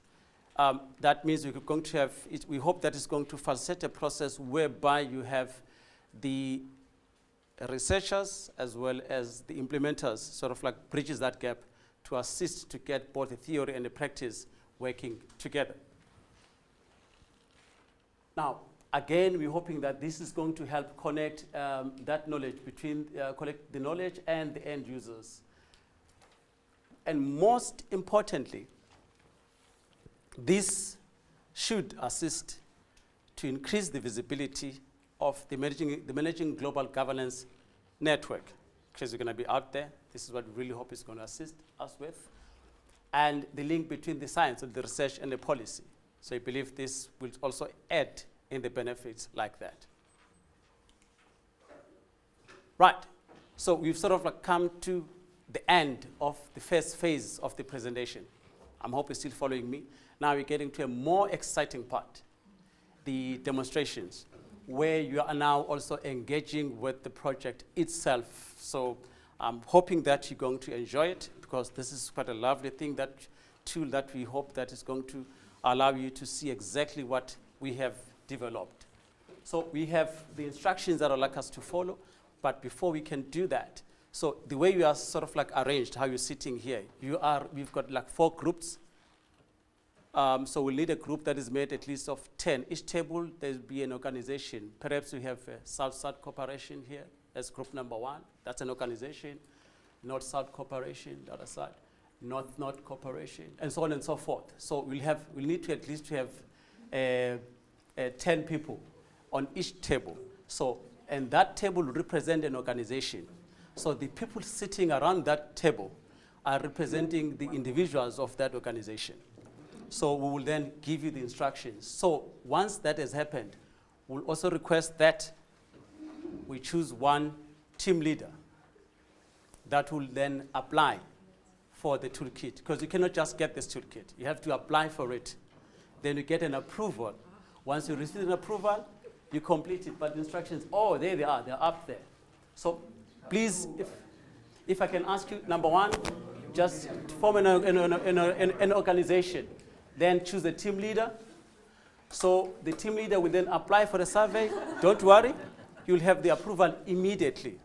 So, but make sure that you enter your email address that you can access right now. Everybody? No, Email okay. address, only The team leader. So yeah, first just, okay, as you are, can I ask you to quickly just choose a team leader? Let's start with that.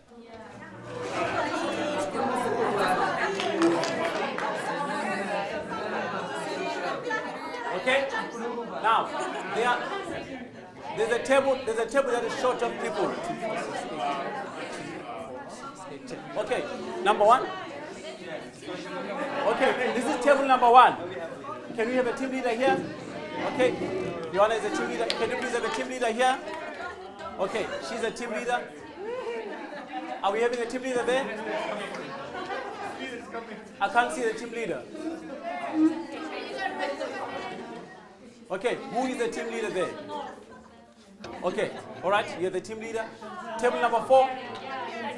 North Cooperation, can I have a team leader there from you? Andresh, thank you very much. So you've got 4 team leaders per table. Per table, you need to have 10. If you are outside of the 10 is fine, there's some activity for you as well, because there's another testing that we want to do. Right, so team leaders, please listen to me now. I'm talking to you.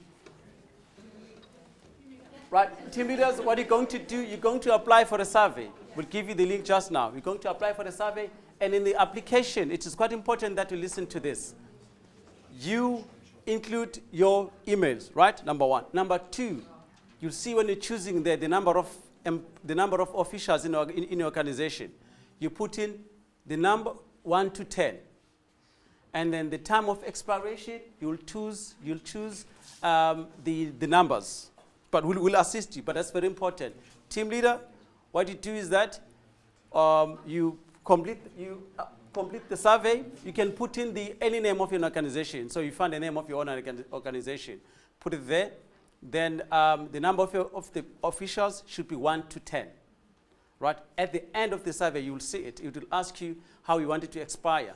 Choose the numbers instead of the days. Right? So which is 1 to 10. So that should assist you. So once that is done, we'll then ask you to distribute it to your members. It's going to be easy. So you don't have to worry about that. So this is what I will encourage, that we would like to have a mixed scenarios. So we'd like to have an organization that is doing so good, the one that is sort of in the middle, and the one that is not doing so good, so that we can have a mixed sort of like scenarios. So that's what we're looking at. Then when that is done, the team members will receive the reports. And that's what you're going to go through later. Then when we're done, as part of the feedback, the team leaders will present their organization's reports back. So you're getting all of these on spot immediately as you complete your survey. Right. So can we start? Can we put up the... Okay. Oh, there we go. Right. This is for team members. So it's up to team leaders. Team leaders. So you can copy that, or if you can be able to scan here, so it should be able to help. For now, just team leaders. Okay.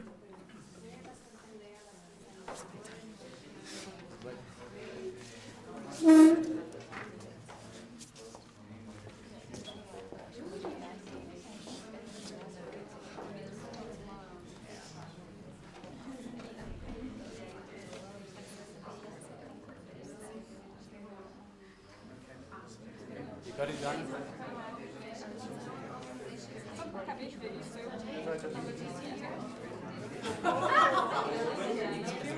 Got it?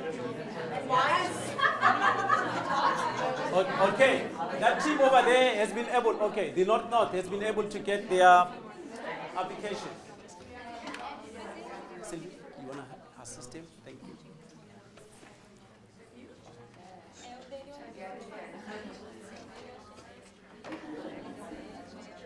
What would you like to say? To be public sector, private sector, academic institution, or Team leaders make it public sector. The toolkit for now is made for the public sector. Yeah. Public sector.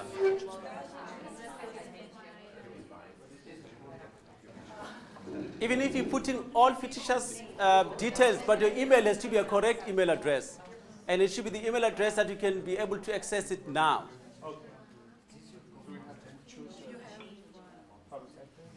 It's up to your organization.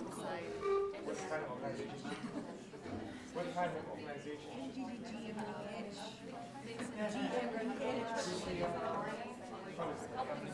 That's like GMEH is the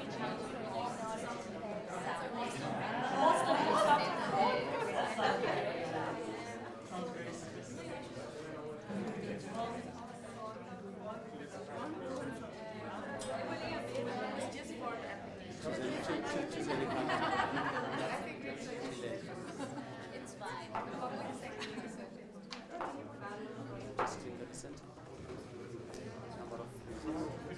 Yeah, just have to animate it.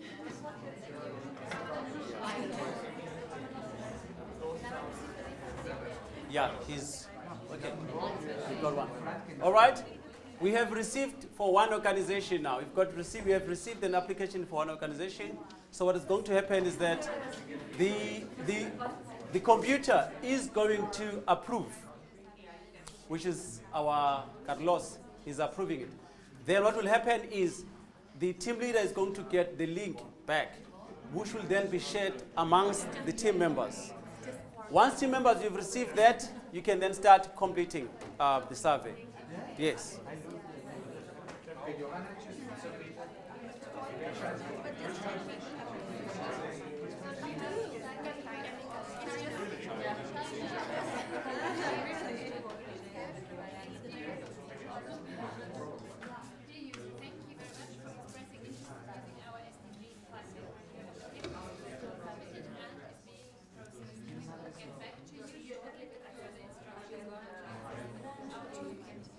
Oh, okay. Press close. Please press close. Okay, there. You've got the second app. He's got it. He's got it. It's going to approve, then you can press now.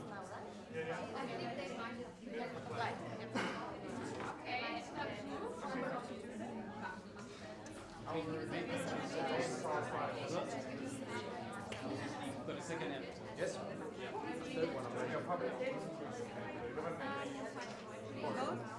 We are a government agency for North South.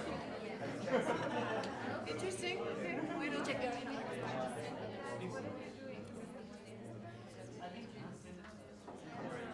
Sylvie?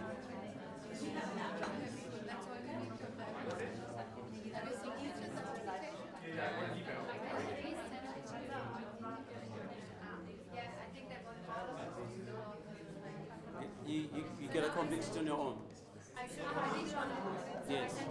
Yes, yeah. You can just copy that link and give it to everybody. And so please, you can get one of you completing because you're representing different organizations. Now, you can, as you copying and giving to them, we perhaps Because this is a demo, you don't have to read each and everything. So you can just go on and just answer those questions. So we don't want you to be as deliberate as you would in an organization. Yeah. Thank you. Being processed. EFA has got the numbers of everybody here. In the old case, you don't hear from us. Everybody here, yes, she does. Not as much. So, are you good? Don't forget to give it to Joe. Delete the instructions. You, all of us here will have to complete the survey. And yes. And what I would have to say is that it's quite involved. You don't have to be strict deliberate in it. You can just read and complete. Yes, because it will take you a lot of time to really read everything. Because it's a demo.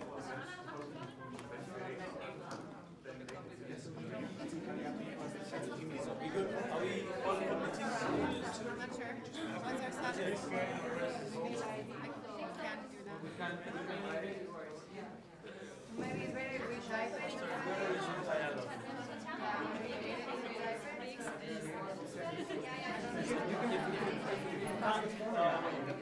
What's up, Ishada?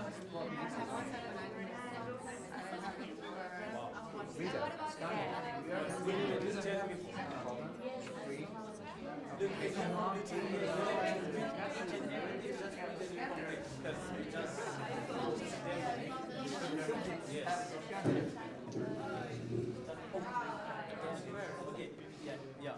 So you don't have to do that much, so you can just start completing. Yeah. If you copy the link,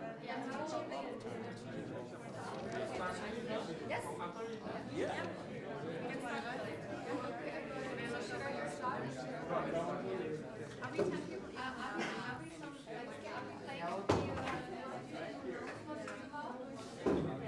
So, good. I guess most of us are completing the survey now. Let's just get on to it.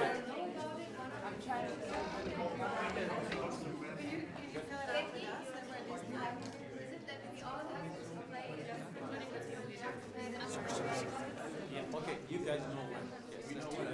Yeah. I'm ready.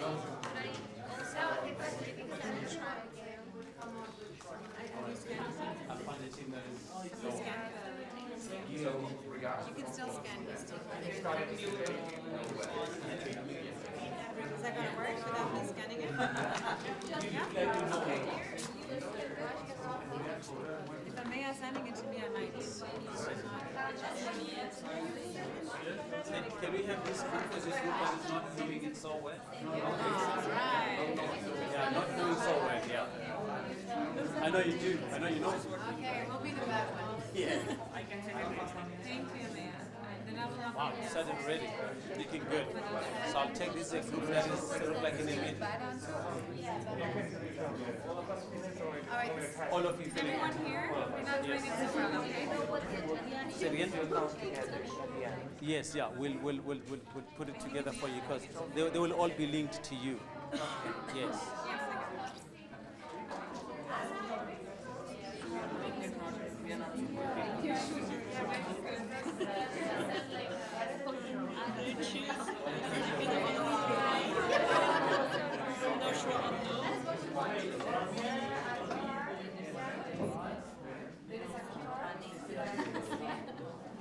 Not yet.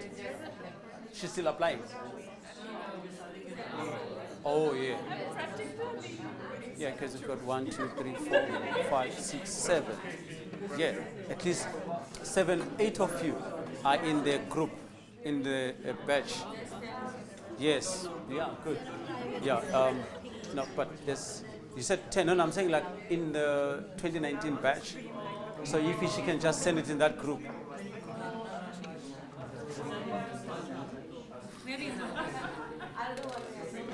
You're not the only one.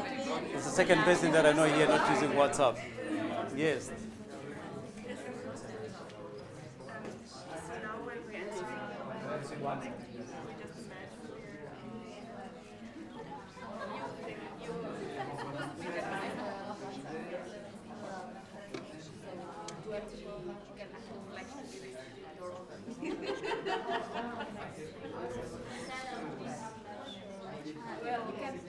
So where are we now?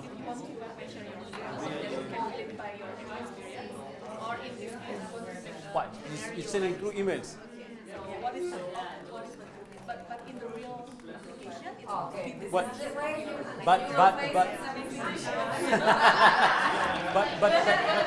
But that is important because it's part of the limitations. So you note it down when you're giving feedback, what you have to go through. It's important. because in this case, the name and organization is Yes, individually. the survey.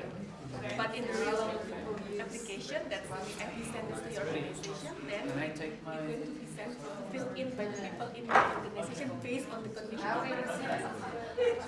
You want to destroy my cell phone?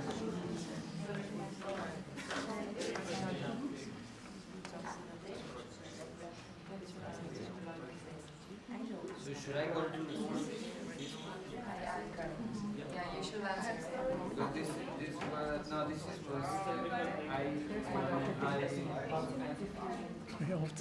Yeah. I just want to tell you.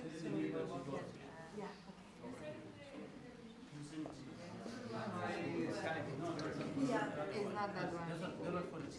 yeah, yeah, it is because she was using So now you've got the one that you guys just email to each other. Pretend like you're a little teacher. You may know something. A little bit, maybe this, otherwise it's really boring. It's just like, also, yeah. Since we're individuals, some of us may know what we're right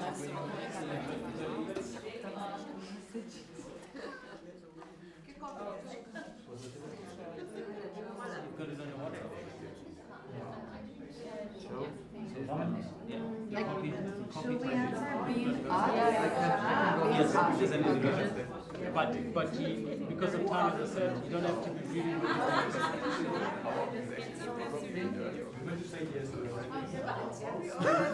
You can say no to some.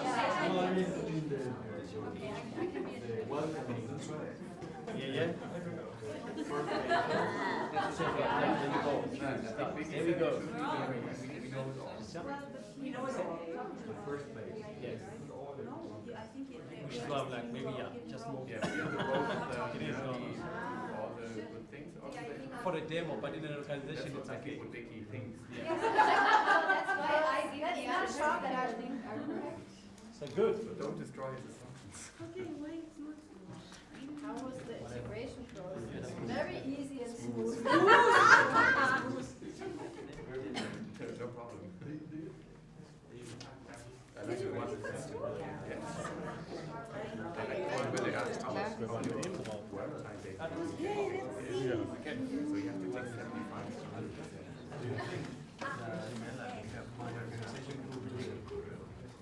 You mean if they could use the toolkit? Yeah. For real? Yes. Yeah. Yeah.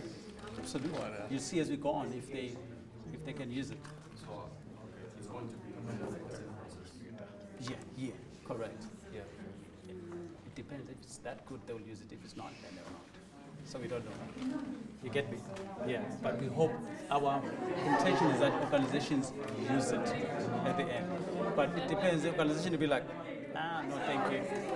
Some will like, oh, okay. Absolutely. Yeah. Correct. Correct. I don't know. Yeah.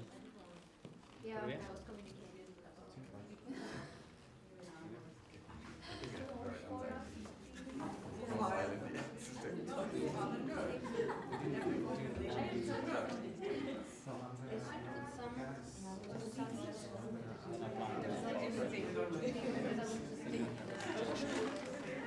He's saying we're going to do that just now. Let's just identify someone from that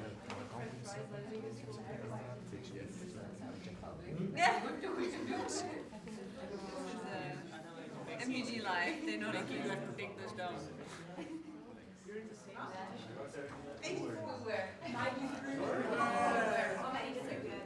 Almost in the same office. He was offering me coffee every day. I was able to smell the coffee from his office to mine.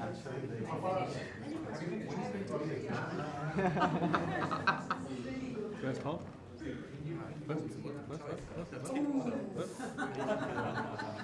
One year. You doing good?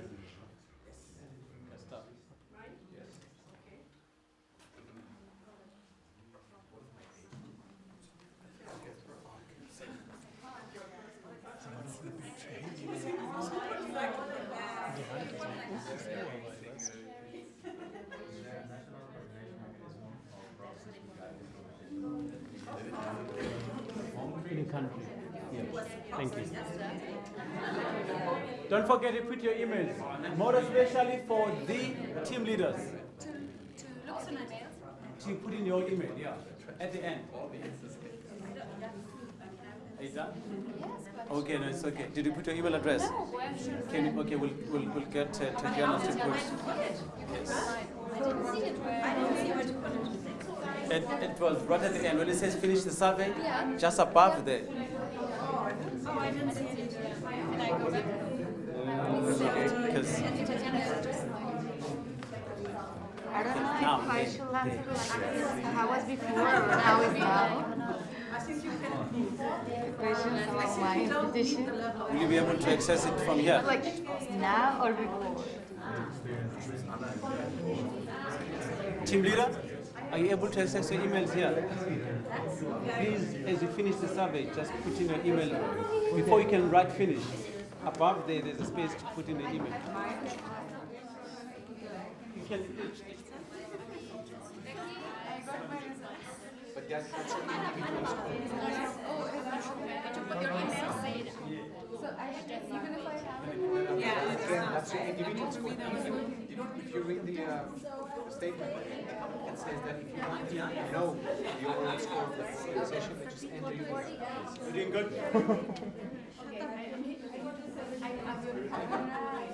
Have you finished? Yes, I have. Okay. And we have an extra task for you. Okay. Still on mine. And start another application with a different name. Just use your email address. Survey? Can you put email there to get your institution of It's going to block you if you try and. Yes, Who has been able to do this here? 1, 2, 3, 4.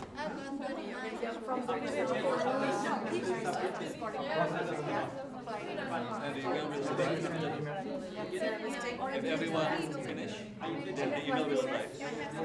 That's why at the beginning you said comment person answers. 7 more to submit. 9 days go. No, but if they fill out in the last part of the survey, they will also get the. Let's see how we are doing. How about 39? I need to say finish the survey. Yeah, but just put your email.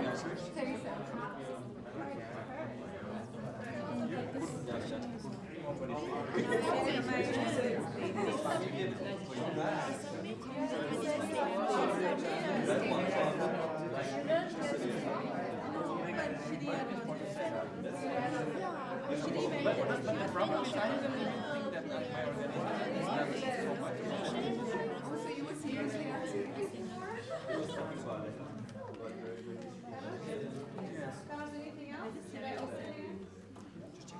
Yeah, got it. Should I do this? What does it say? Just read it first. 31. You know what? Give me some precautions. I'm excited. I'm waiting for more instructions.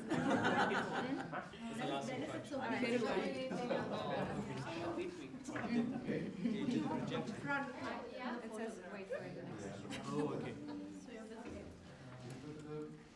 That's an acknowledgement. Got your emails again? I mean, there's another email?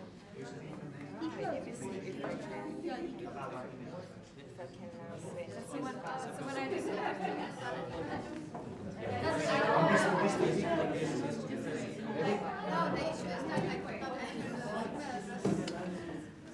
Okay, team leaders, how are we doing? A team leader will let us know when all the people in the organization have done their applications. So, okay, good. So CEOs, chief executive officers, let us know when your organization has been assessed, meaning that a minimum of 10 people have completed. Minimum of 10. Yeah. So CEO. What's your score? You finished? Which one?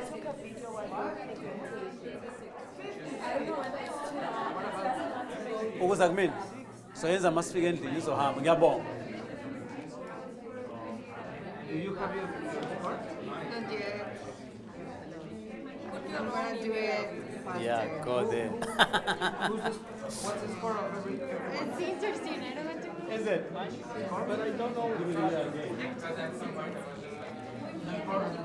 I don't know.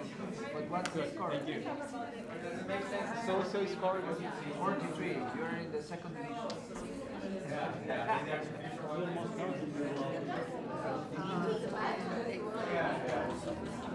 But I didn't receive the email, Becky. I haven't received the email. You haven't after received the survey. email. Has it? After your survey. Team leader, you have it? Who's the team leader? Team leader. Okay.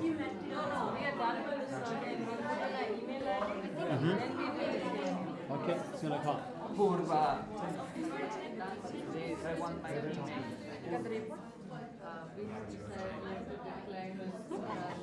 Okay, and now,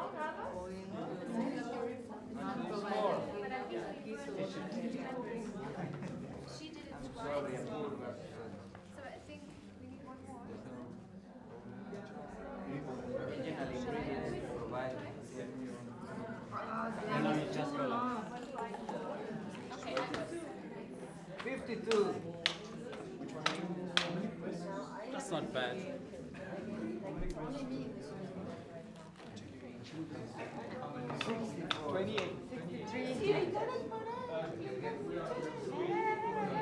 Good, 64? No. Oh, we're good. I want to get. Thank you very much. No, we'll tell you when we're about to start.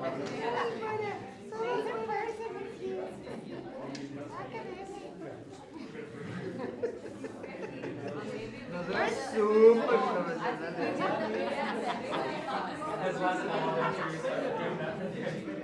The first time I have received. Because I'm not the only one.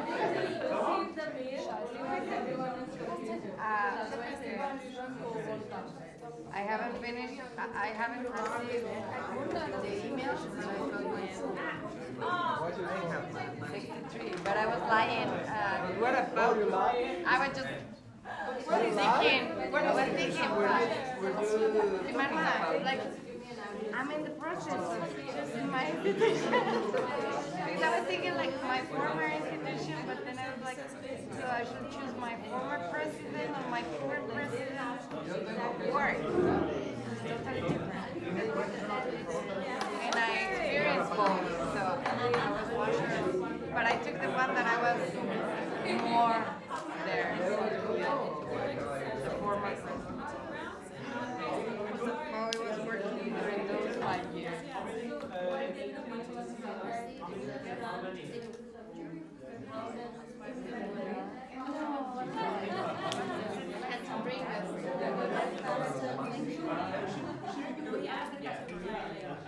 Oh my God. Which institution are you?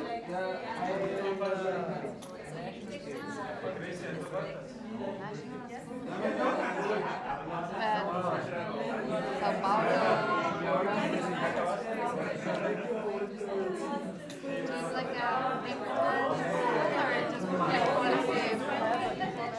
¿Qué pasó?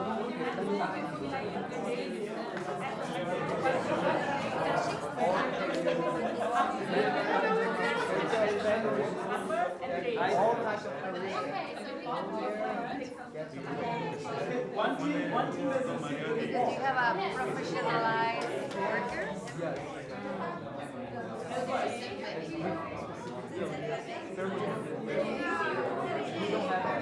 No, because for us, those last months, those who remain working in government are the at least in the federal, in the ministry of labor.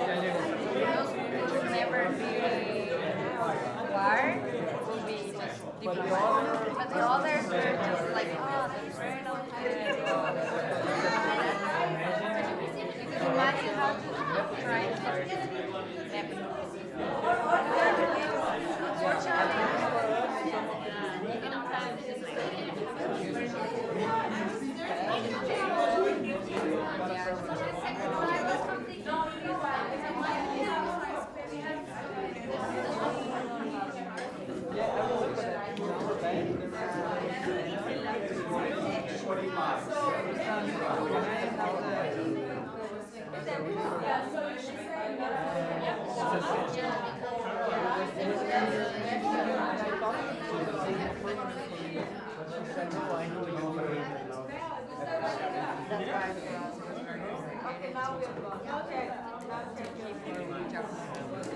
We have 3 reports so far.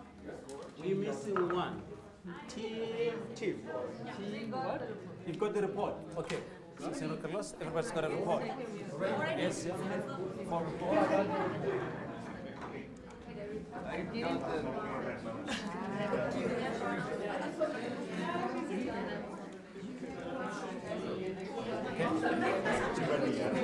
Let's start with everything. It's actually very useful. No doubt.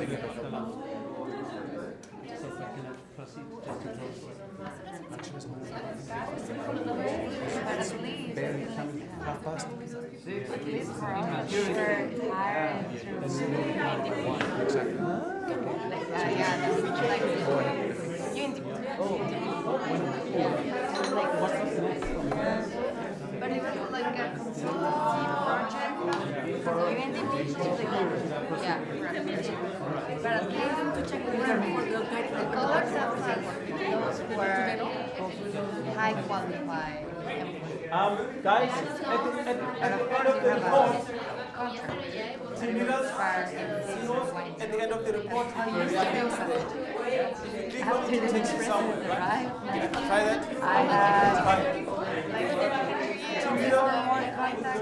contract for a month. I was totally upset because I was teaching there, they want to renovate my contract. It was actually that gave to say, okay, we're high qualified and not going to get the same time. And then I can go against some other institutions. This is not the end. Yeah, at least I can say for me, but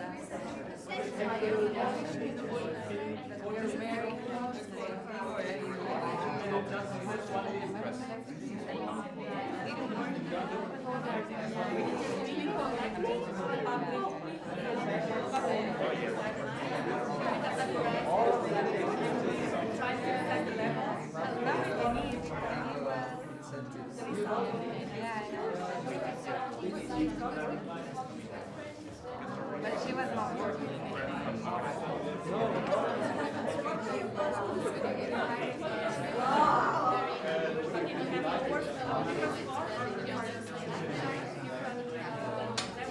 Alright, so we'll be going back. Okay, I'll tell you just now. Colleagues, Señor Carlos, Gustavo, siéntate.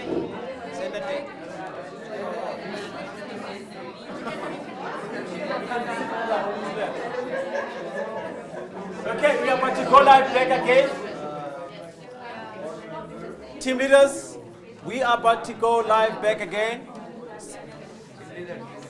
Can I have your attention, please? Thank you.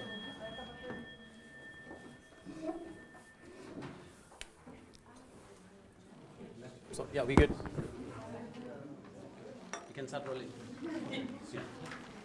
Okay, thank you very much. I hope you enjoyed the exercise.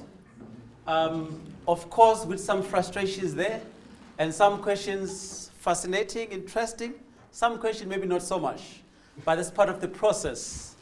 And also some technological glitches here and there, but anyway, that is part of the process. And there's a feedback that we need from you. So we'd want you to just note all those things that you went through. And I know this team sort of like went through some technicalities or technical challenges. And I also learned something new, that we have people that are not on WhatsApp. So I'm not used to that, but I'm learning. Couple of people. Right, so now that we've completed the survey, team leaders, they've put in their emails, email addresses, they've received the report.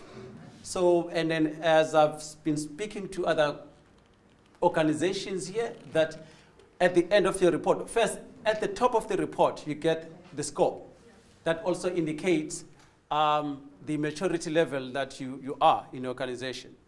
Then if you scroll down at the end of that report, you'll see a number of links there that if you click one, it takes you to that toolkit where that document, you read it, and then it's sort of, that's a document you need to use as an organization to either maintain or improve your maturity level. Right. So now, I'll continue the presentation.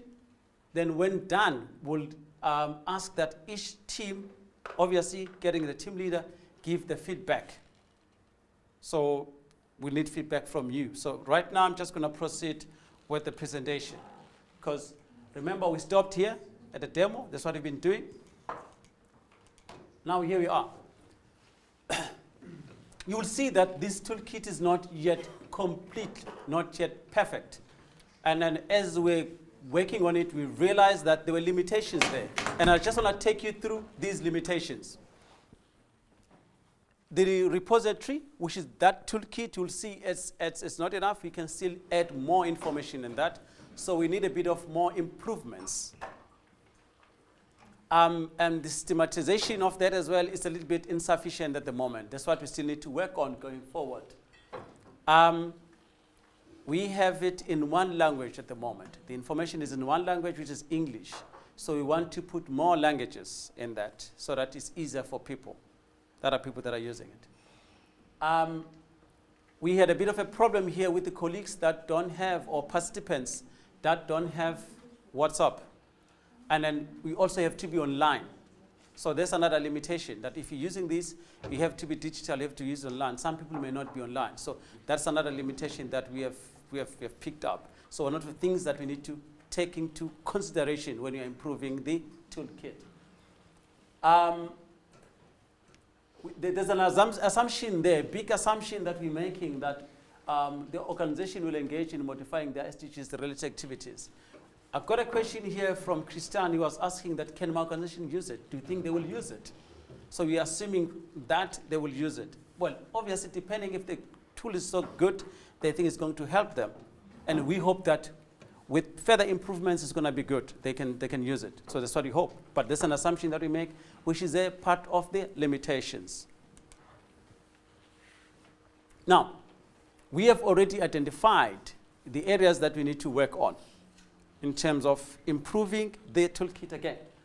So we need to work on improving the repository, which is that database or that toolkit that you're looking at, put more guidelines, more best practices.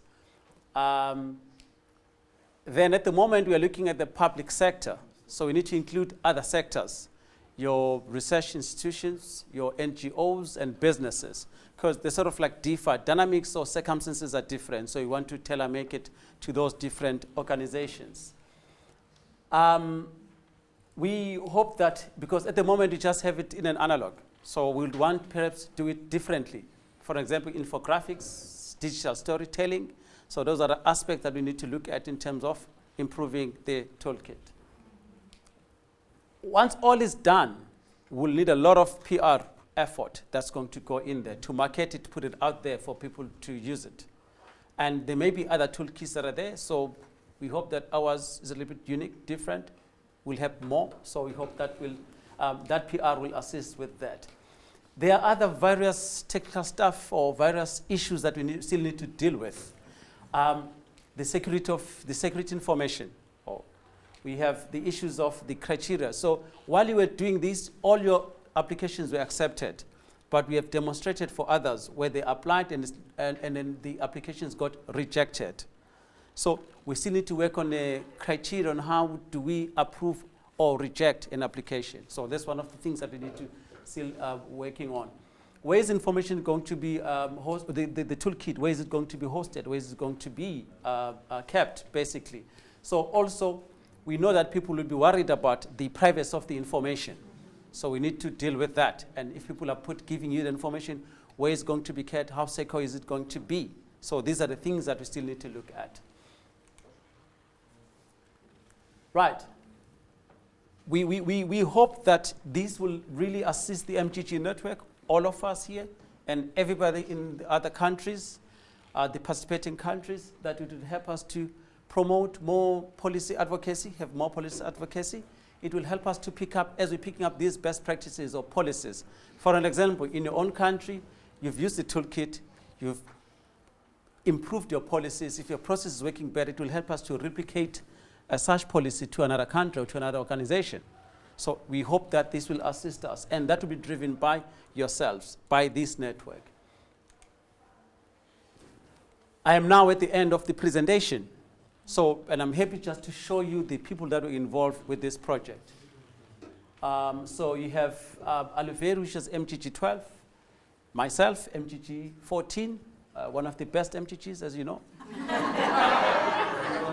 and Carlos from MGG 1, Palisa from the last years, and we have Sylvie from MGG 3. So you'll notice here, we sort of like, we go across the whole sort of like MGG life so far. So we don't have the current batch, but we've got every part in it.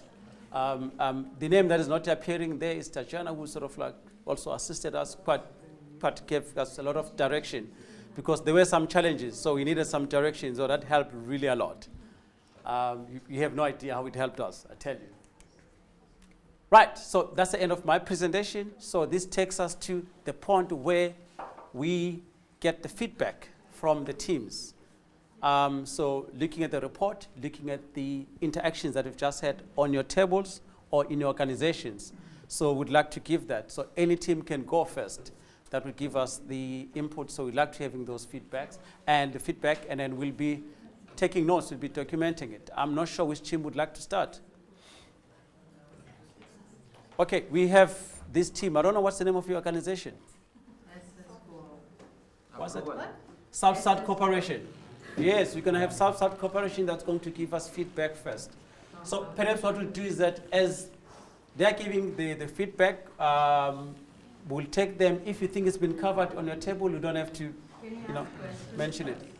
Yes, you want to ask questions? I've got a very great team here that is ready with answers. So go ahead, ask questions. So I was wondering, like, the report that we receive, is it tailor-made to the score that we get? Or is the report the same, irrespective of the score? It's tailor-made for the score that the information that you've captured. So that's your own organization. How much percentage did you get?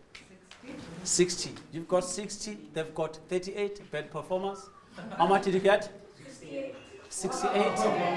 And how much did you get? 79. They got 79. So here you can see that you've got a mixed scenarios. This is what we asked. That as you answer the question, try to balance it. So that score is your score only for your organization. No, I'm saying, is the report the same? Like, do they get the same links we get? No. They've got, each organization has got its own. So if remember, you get two reports. There's one for the individual score, that each person will get the report. But as a team leader, you get both. You will get the one for the organization, so I meant to say. So the one that you've got is for the organization. That's what we're interested in. Yes, ma'am. Thank you. Would it help if we Okay, can we listen? Thank you. What if each group, we now have 3 to 5 minutes so that at the table we exchange so that we can give you feedback? Because I think first we have to digest and think about it before we can give you immediate feedback, like 3 minutes at least. Okay. Very briefly, all of us discuss at our tables and then we give it back to you. I said to that, so let's take 5 minutes for each Can we group. have it 2 minutes? Because we should not go too late for lunch break. Okay, between 2 to 3 minutes, let's go. We are spending 2 minutes.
Yeah, we were assuming to be all government and specialized for different.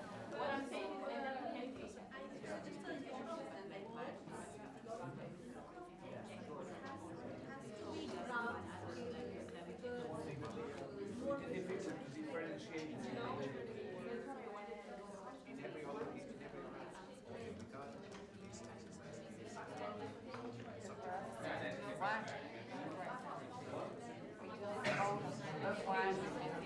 I mean, I'm not thinking where on large one.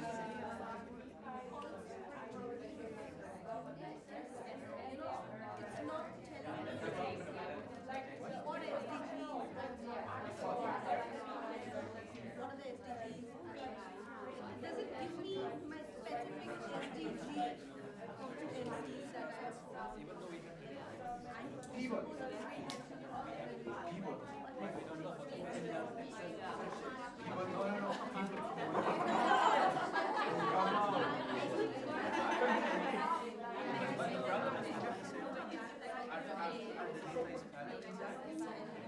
Your 2 minutes is almost up. Try to wrap up, please.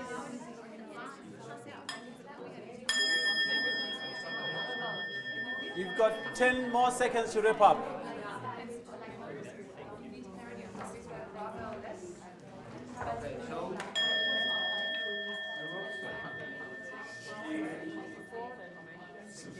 By far, that's the highlight of my day. After you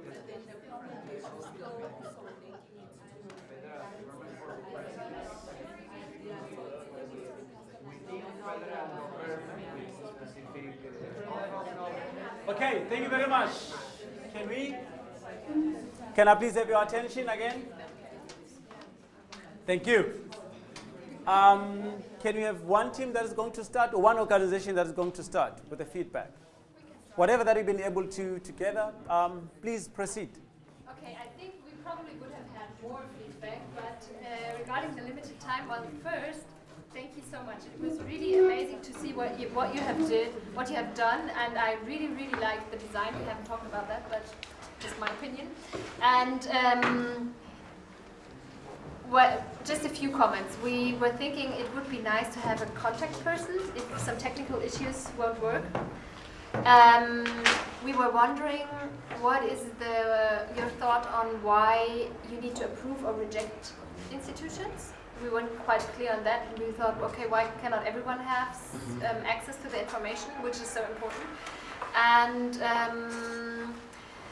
we found at the end of the report you have so many links that we felt kind of overwhelmed, that maybe it would be an idea to structure the links according to the score, not the score, maybe the dimensions, topics, the different awareness, planning. Yeah. Those categories, Yeah, not correct. the type of organization. They are. They are. Okay. Yeah, just. Yeah, that's the feedback we're getting. Thank you very much. We appreciate that. We're going to absorb all the feedback, the points that we're getting. We're not going to address all of them. There are parts that we're talking about the categories. So if you're looking at your report, it will sort of like indicate where you're scoring more, where you're scoring less in terms of those categories or dimensions. And then the links that you get there will be largely on the ones that we have not performed very well. And with regards to the application where you get approved or rejected, there are reasons to that we cannot just put it out there. You want it to be managed so that we know who has applied and who has not. So, but for security measures, that's what we're looking at. That's an idea, but we can still engage on that. Because it's just a demo, so whatever ideas that we share, we'll take them and look at how we can improve that. So we might want to change that, so it's okay, so we'll engage. But thank you very much for the feedback, I appreciate it. Another idea would be to select like very few, maybe 3 to 4 links based on the results, and then like have the full list of all the links to make like to have the access for everyone to all of the links, and all of the tools are there, but like have a small focus so that you don't need to search through all the lists. I get you. Yeah. No. Thank you. That's a quite valid point that you both are raising on the toolkit itself. As we indicated in the presentation, that's a part that we need to put more effort in improving it. But we're taking the suggestions. Thank you. Right. Who's next? Any organization? Can you share our... Okay, Andresh, starting with that organization there. You got 68. We got 68. Not too bad. Not too good either. Please proceed. Yeah. Thanks. So thanks very much. Okay, can we listen to the team leader there? Thank you.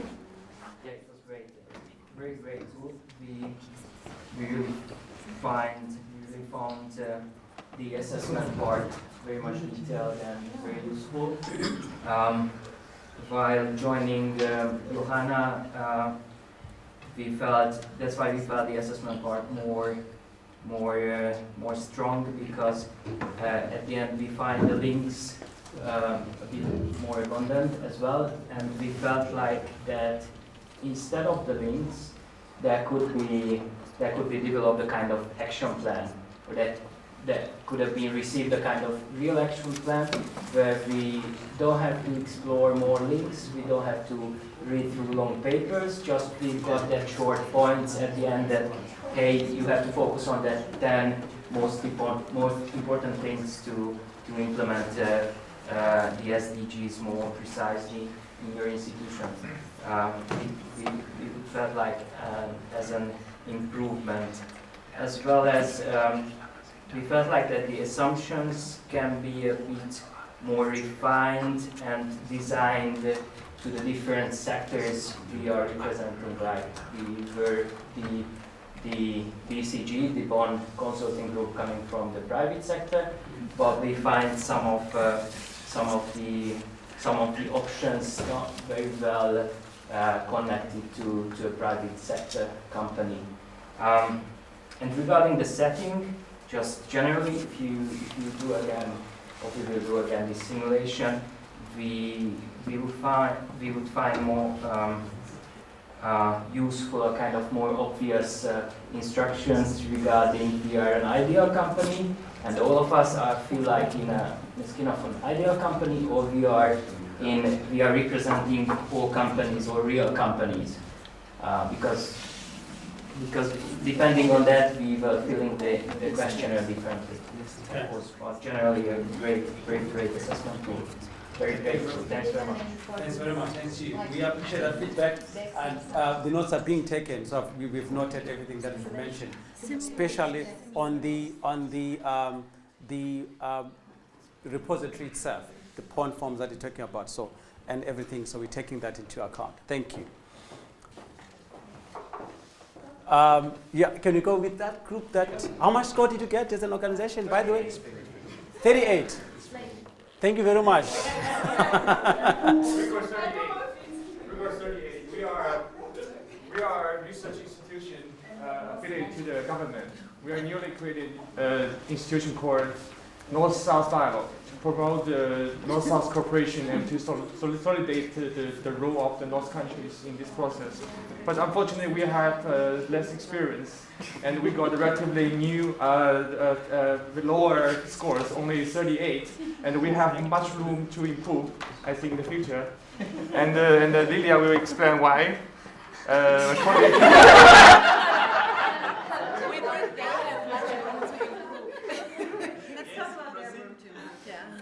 We think they have much more room to improve. Of course. Yes. This is what I wanted to say in the following statement. The first thing is that we think that our staffs in the institution, that in his or her position, we can not necessarily answer each of the questions, and should optimize the answers, that we can skip some of the questions because we don't really know what's going on in the certain level. That's how SDGs, how each of the targets and indicators has been implemented. This is the first feedback. The second one is, I think as many other colleagues mentioned, that we have so many references at the end, and it's overwhelming and too general. Maybe we can have to include some specific country-specific documents, like our plannings, like this one. We have prepared this one, Indonesia's roadmap of SDGs of Indonesia, prepared by my colleague Reza. So we have to include more of these kind of specific documents, and we definitely need more work to do from our alumni from each of these countries. So I think, do you have any other comments you can contribute? Okay, we've got 3 hands. Let's start with Ima. Yeah? Me? Not yet, you? I was asked by Carlos to also register the Peach Research Institute after that, and I was rejected. I wonder about the rejection. It sounds so normative to me, right? So I received this email that says reject. But then the email is very nice and says, sorry, we're experiencing technical difficulties. Please come back later. I think you might want to clarify this. If you actually want to reject people, give them a lighter story. If it's technical difficulties, don't say reject, because it feels too harsh. Very normative. And another issue, I'm wondering maybe, we really read through this very quickly and we're supposed to be really bad. So maybe I skipped this, but is it clear to people who fill this out, who's actually filling this out in terms of leaders and the others? I'm wondering, are you asking organizations to have one person just being the person who reports, and then have all the members of an institution fill this out? How is this going to work? Does it factor in if it's half of all the employees or not? Have you thought about this? Because this really makes a difference, of course, if you have all of an institution filling this out, or just a few people, or just one department. Is that already factored in? Cool. Thank you. This question was just asked. I know, Maybe you answered tuned out. Okay. but the target is largely, if I may, management. So you're looking at management. So you'd see, it's a team leader that saw this. As you are picking up, at the moment, we have limited it with the numbers of employees in the organization. So it could be done by a bigger number than 10 people. That's number one. So, or number two, you can have everybody completing it, but I think it's better to target a certain group. In this case, they say you've got the minister or the political leader, then you're looking at management just below that. So it could be 10 people, or you could expand it in a number of days whereby everybody completes. After, for an example, after 15 days, then you get a report, which should be a more comprehensive report. I think that sounds valid. I think it needs to be communicated clearly so people understand. I get if I give this to my office now, I'm not even sure what to recommend to them. Okay. Thank you very much. I see we've got a couple of hands and I've got 5 minutes before I can take this. Can I take him, Bali, then Amir? Bali, then Amir? Bali, is your hand up? Yeah, it was. Okay, Amir, okay. I don't know who wants to start. And just be brief, please, so because we've got 5 minutes, I need to accommodate this team. Okay, as I'm leading to this question just right now. Yeah. In all fairness, it's a bit all over, because you indicated that it's targeted for public service, yeah? So if it's going to be targeted for the public service, it needs to respond to the mandate or to the responsibilities of the public service, instead of linking it with the private sector and local communities and all of that. Then it's going to make it seem like it's clustered and all over the show. So I think that needs to just be a little bit crisper and be clear. And also in relation to the impact or the implementation model, if you want it to be implemented, you can't just say it's management. It has to be in line with where is it located in those specific public service units, if I may put it that way. Is it people who deal with planning? Is it people who deal with policy or legislation and so on and so on? So I think it needs to be a bit more tighter in that level. Thank you. Thank you very much. Plus one. That is exactly what I wanted to say. So you cover. Thank you very much. In the next 3 minutes, yeah, good. in the next 2 minutes, can I just take you? Yeah, briefly. Thank you for the work we've done. I can imagine how difficult it is to create a project that work with collecting data from government. So that's a point that governments usually don't share data if they're not good in that. And this is a point that some governments are not good in implementing the SDGs. So one of the points that we mentioned is the explanation before. Some of us, we thought that it would be useful if you give us an explanation about the survey as well, that like for some of the questions. I think that's one point. The other one is the different level of acknowledgement. If you compare the central, because there are some questions about the central government, like if they are achieving or not, if they are getting some priorities when they translating the global agenda into the national agenda. But if you give for some regional or local institutions working as well for the government, maybe they're gonna face some difficulties to answer this type of questions that related to the central government. Another point is the yes/no questions. Sometimes Tiago mentioned that maybe there are more. I think you're achieving or not the SDGs, but some of them, my organization, we are achieving, but some of not. So maybe this just look at yes or no questions if there are some of these type of questions. And the other one is how to address the message after. We saw that that's a point that I saw that you put in a text. I know that it's hard to mix up, but it maybe use images and other bullet points that can help the organization to see easily the message. I think that's it. Thank you very much. It's a great feedback. We colleagues, we really appreciate the feedback, and that is quite meaningful. It will really assist us in further improving both the questionnaire and the repository itself. So it's highly appreciated. So, but did you enjoy engaging in that?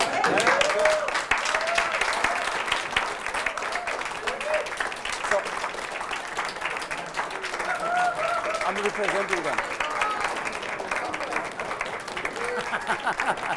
Thank you, thank you. Okay. One last minute. Okay, one last minute that we've got. Here, everyone, Carlos, you also. Yeah, this is a team that has done the work. So and which was most difficult part. I was given the easiest task, just to come and give it to you. But these sort of like more the mechanics behind the toolkit. So thank you very much.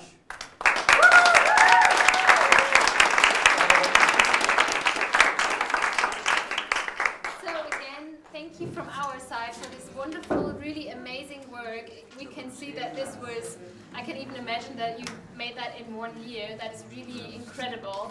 Thank you so much for your motivation, for your dedication, for all this work which is in that toolkit. And maybe the, how to say, maybe the appeal to all of us, use it, distribute it, make it better, so that we all appreciate this work.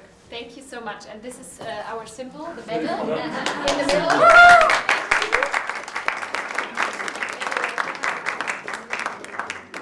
And we have the certificates. Vicky. Thank you very much. Carlos. Thank you. And Sylvie.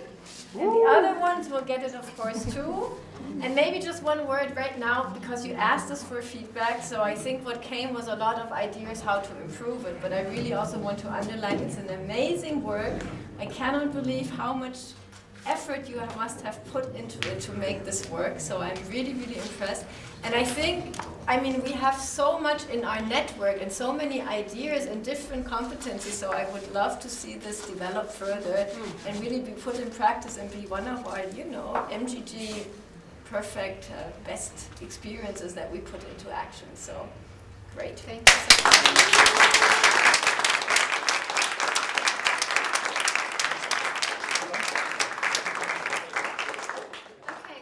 Call it a lunch break, or how do you say that? Just to listen then the lunch break room, or where we have the food, is to the reception and then on the left side. And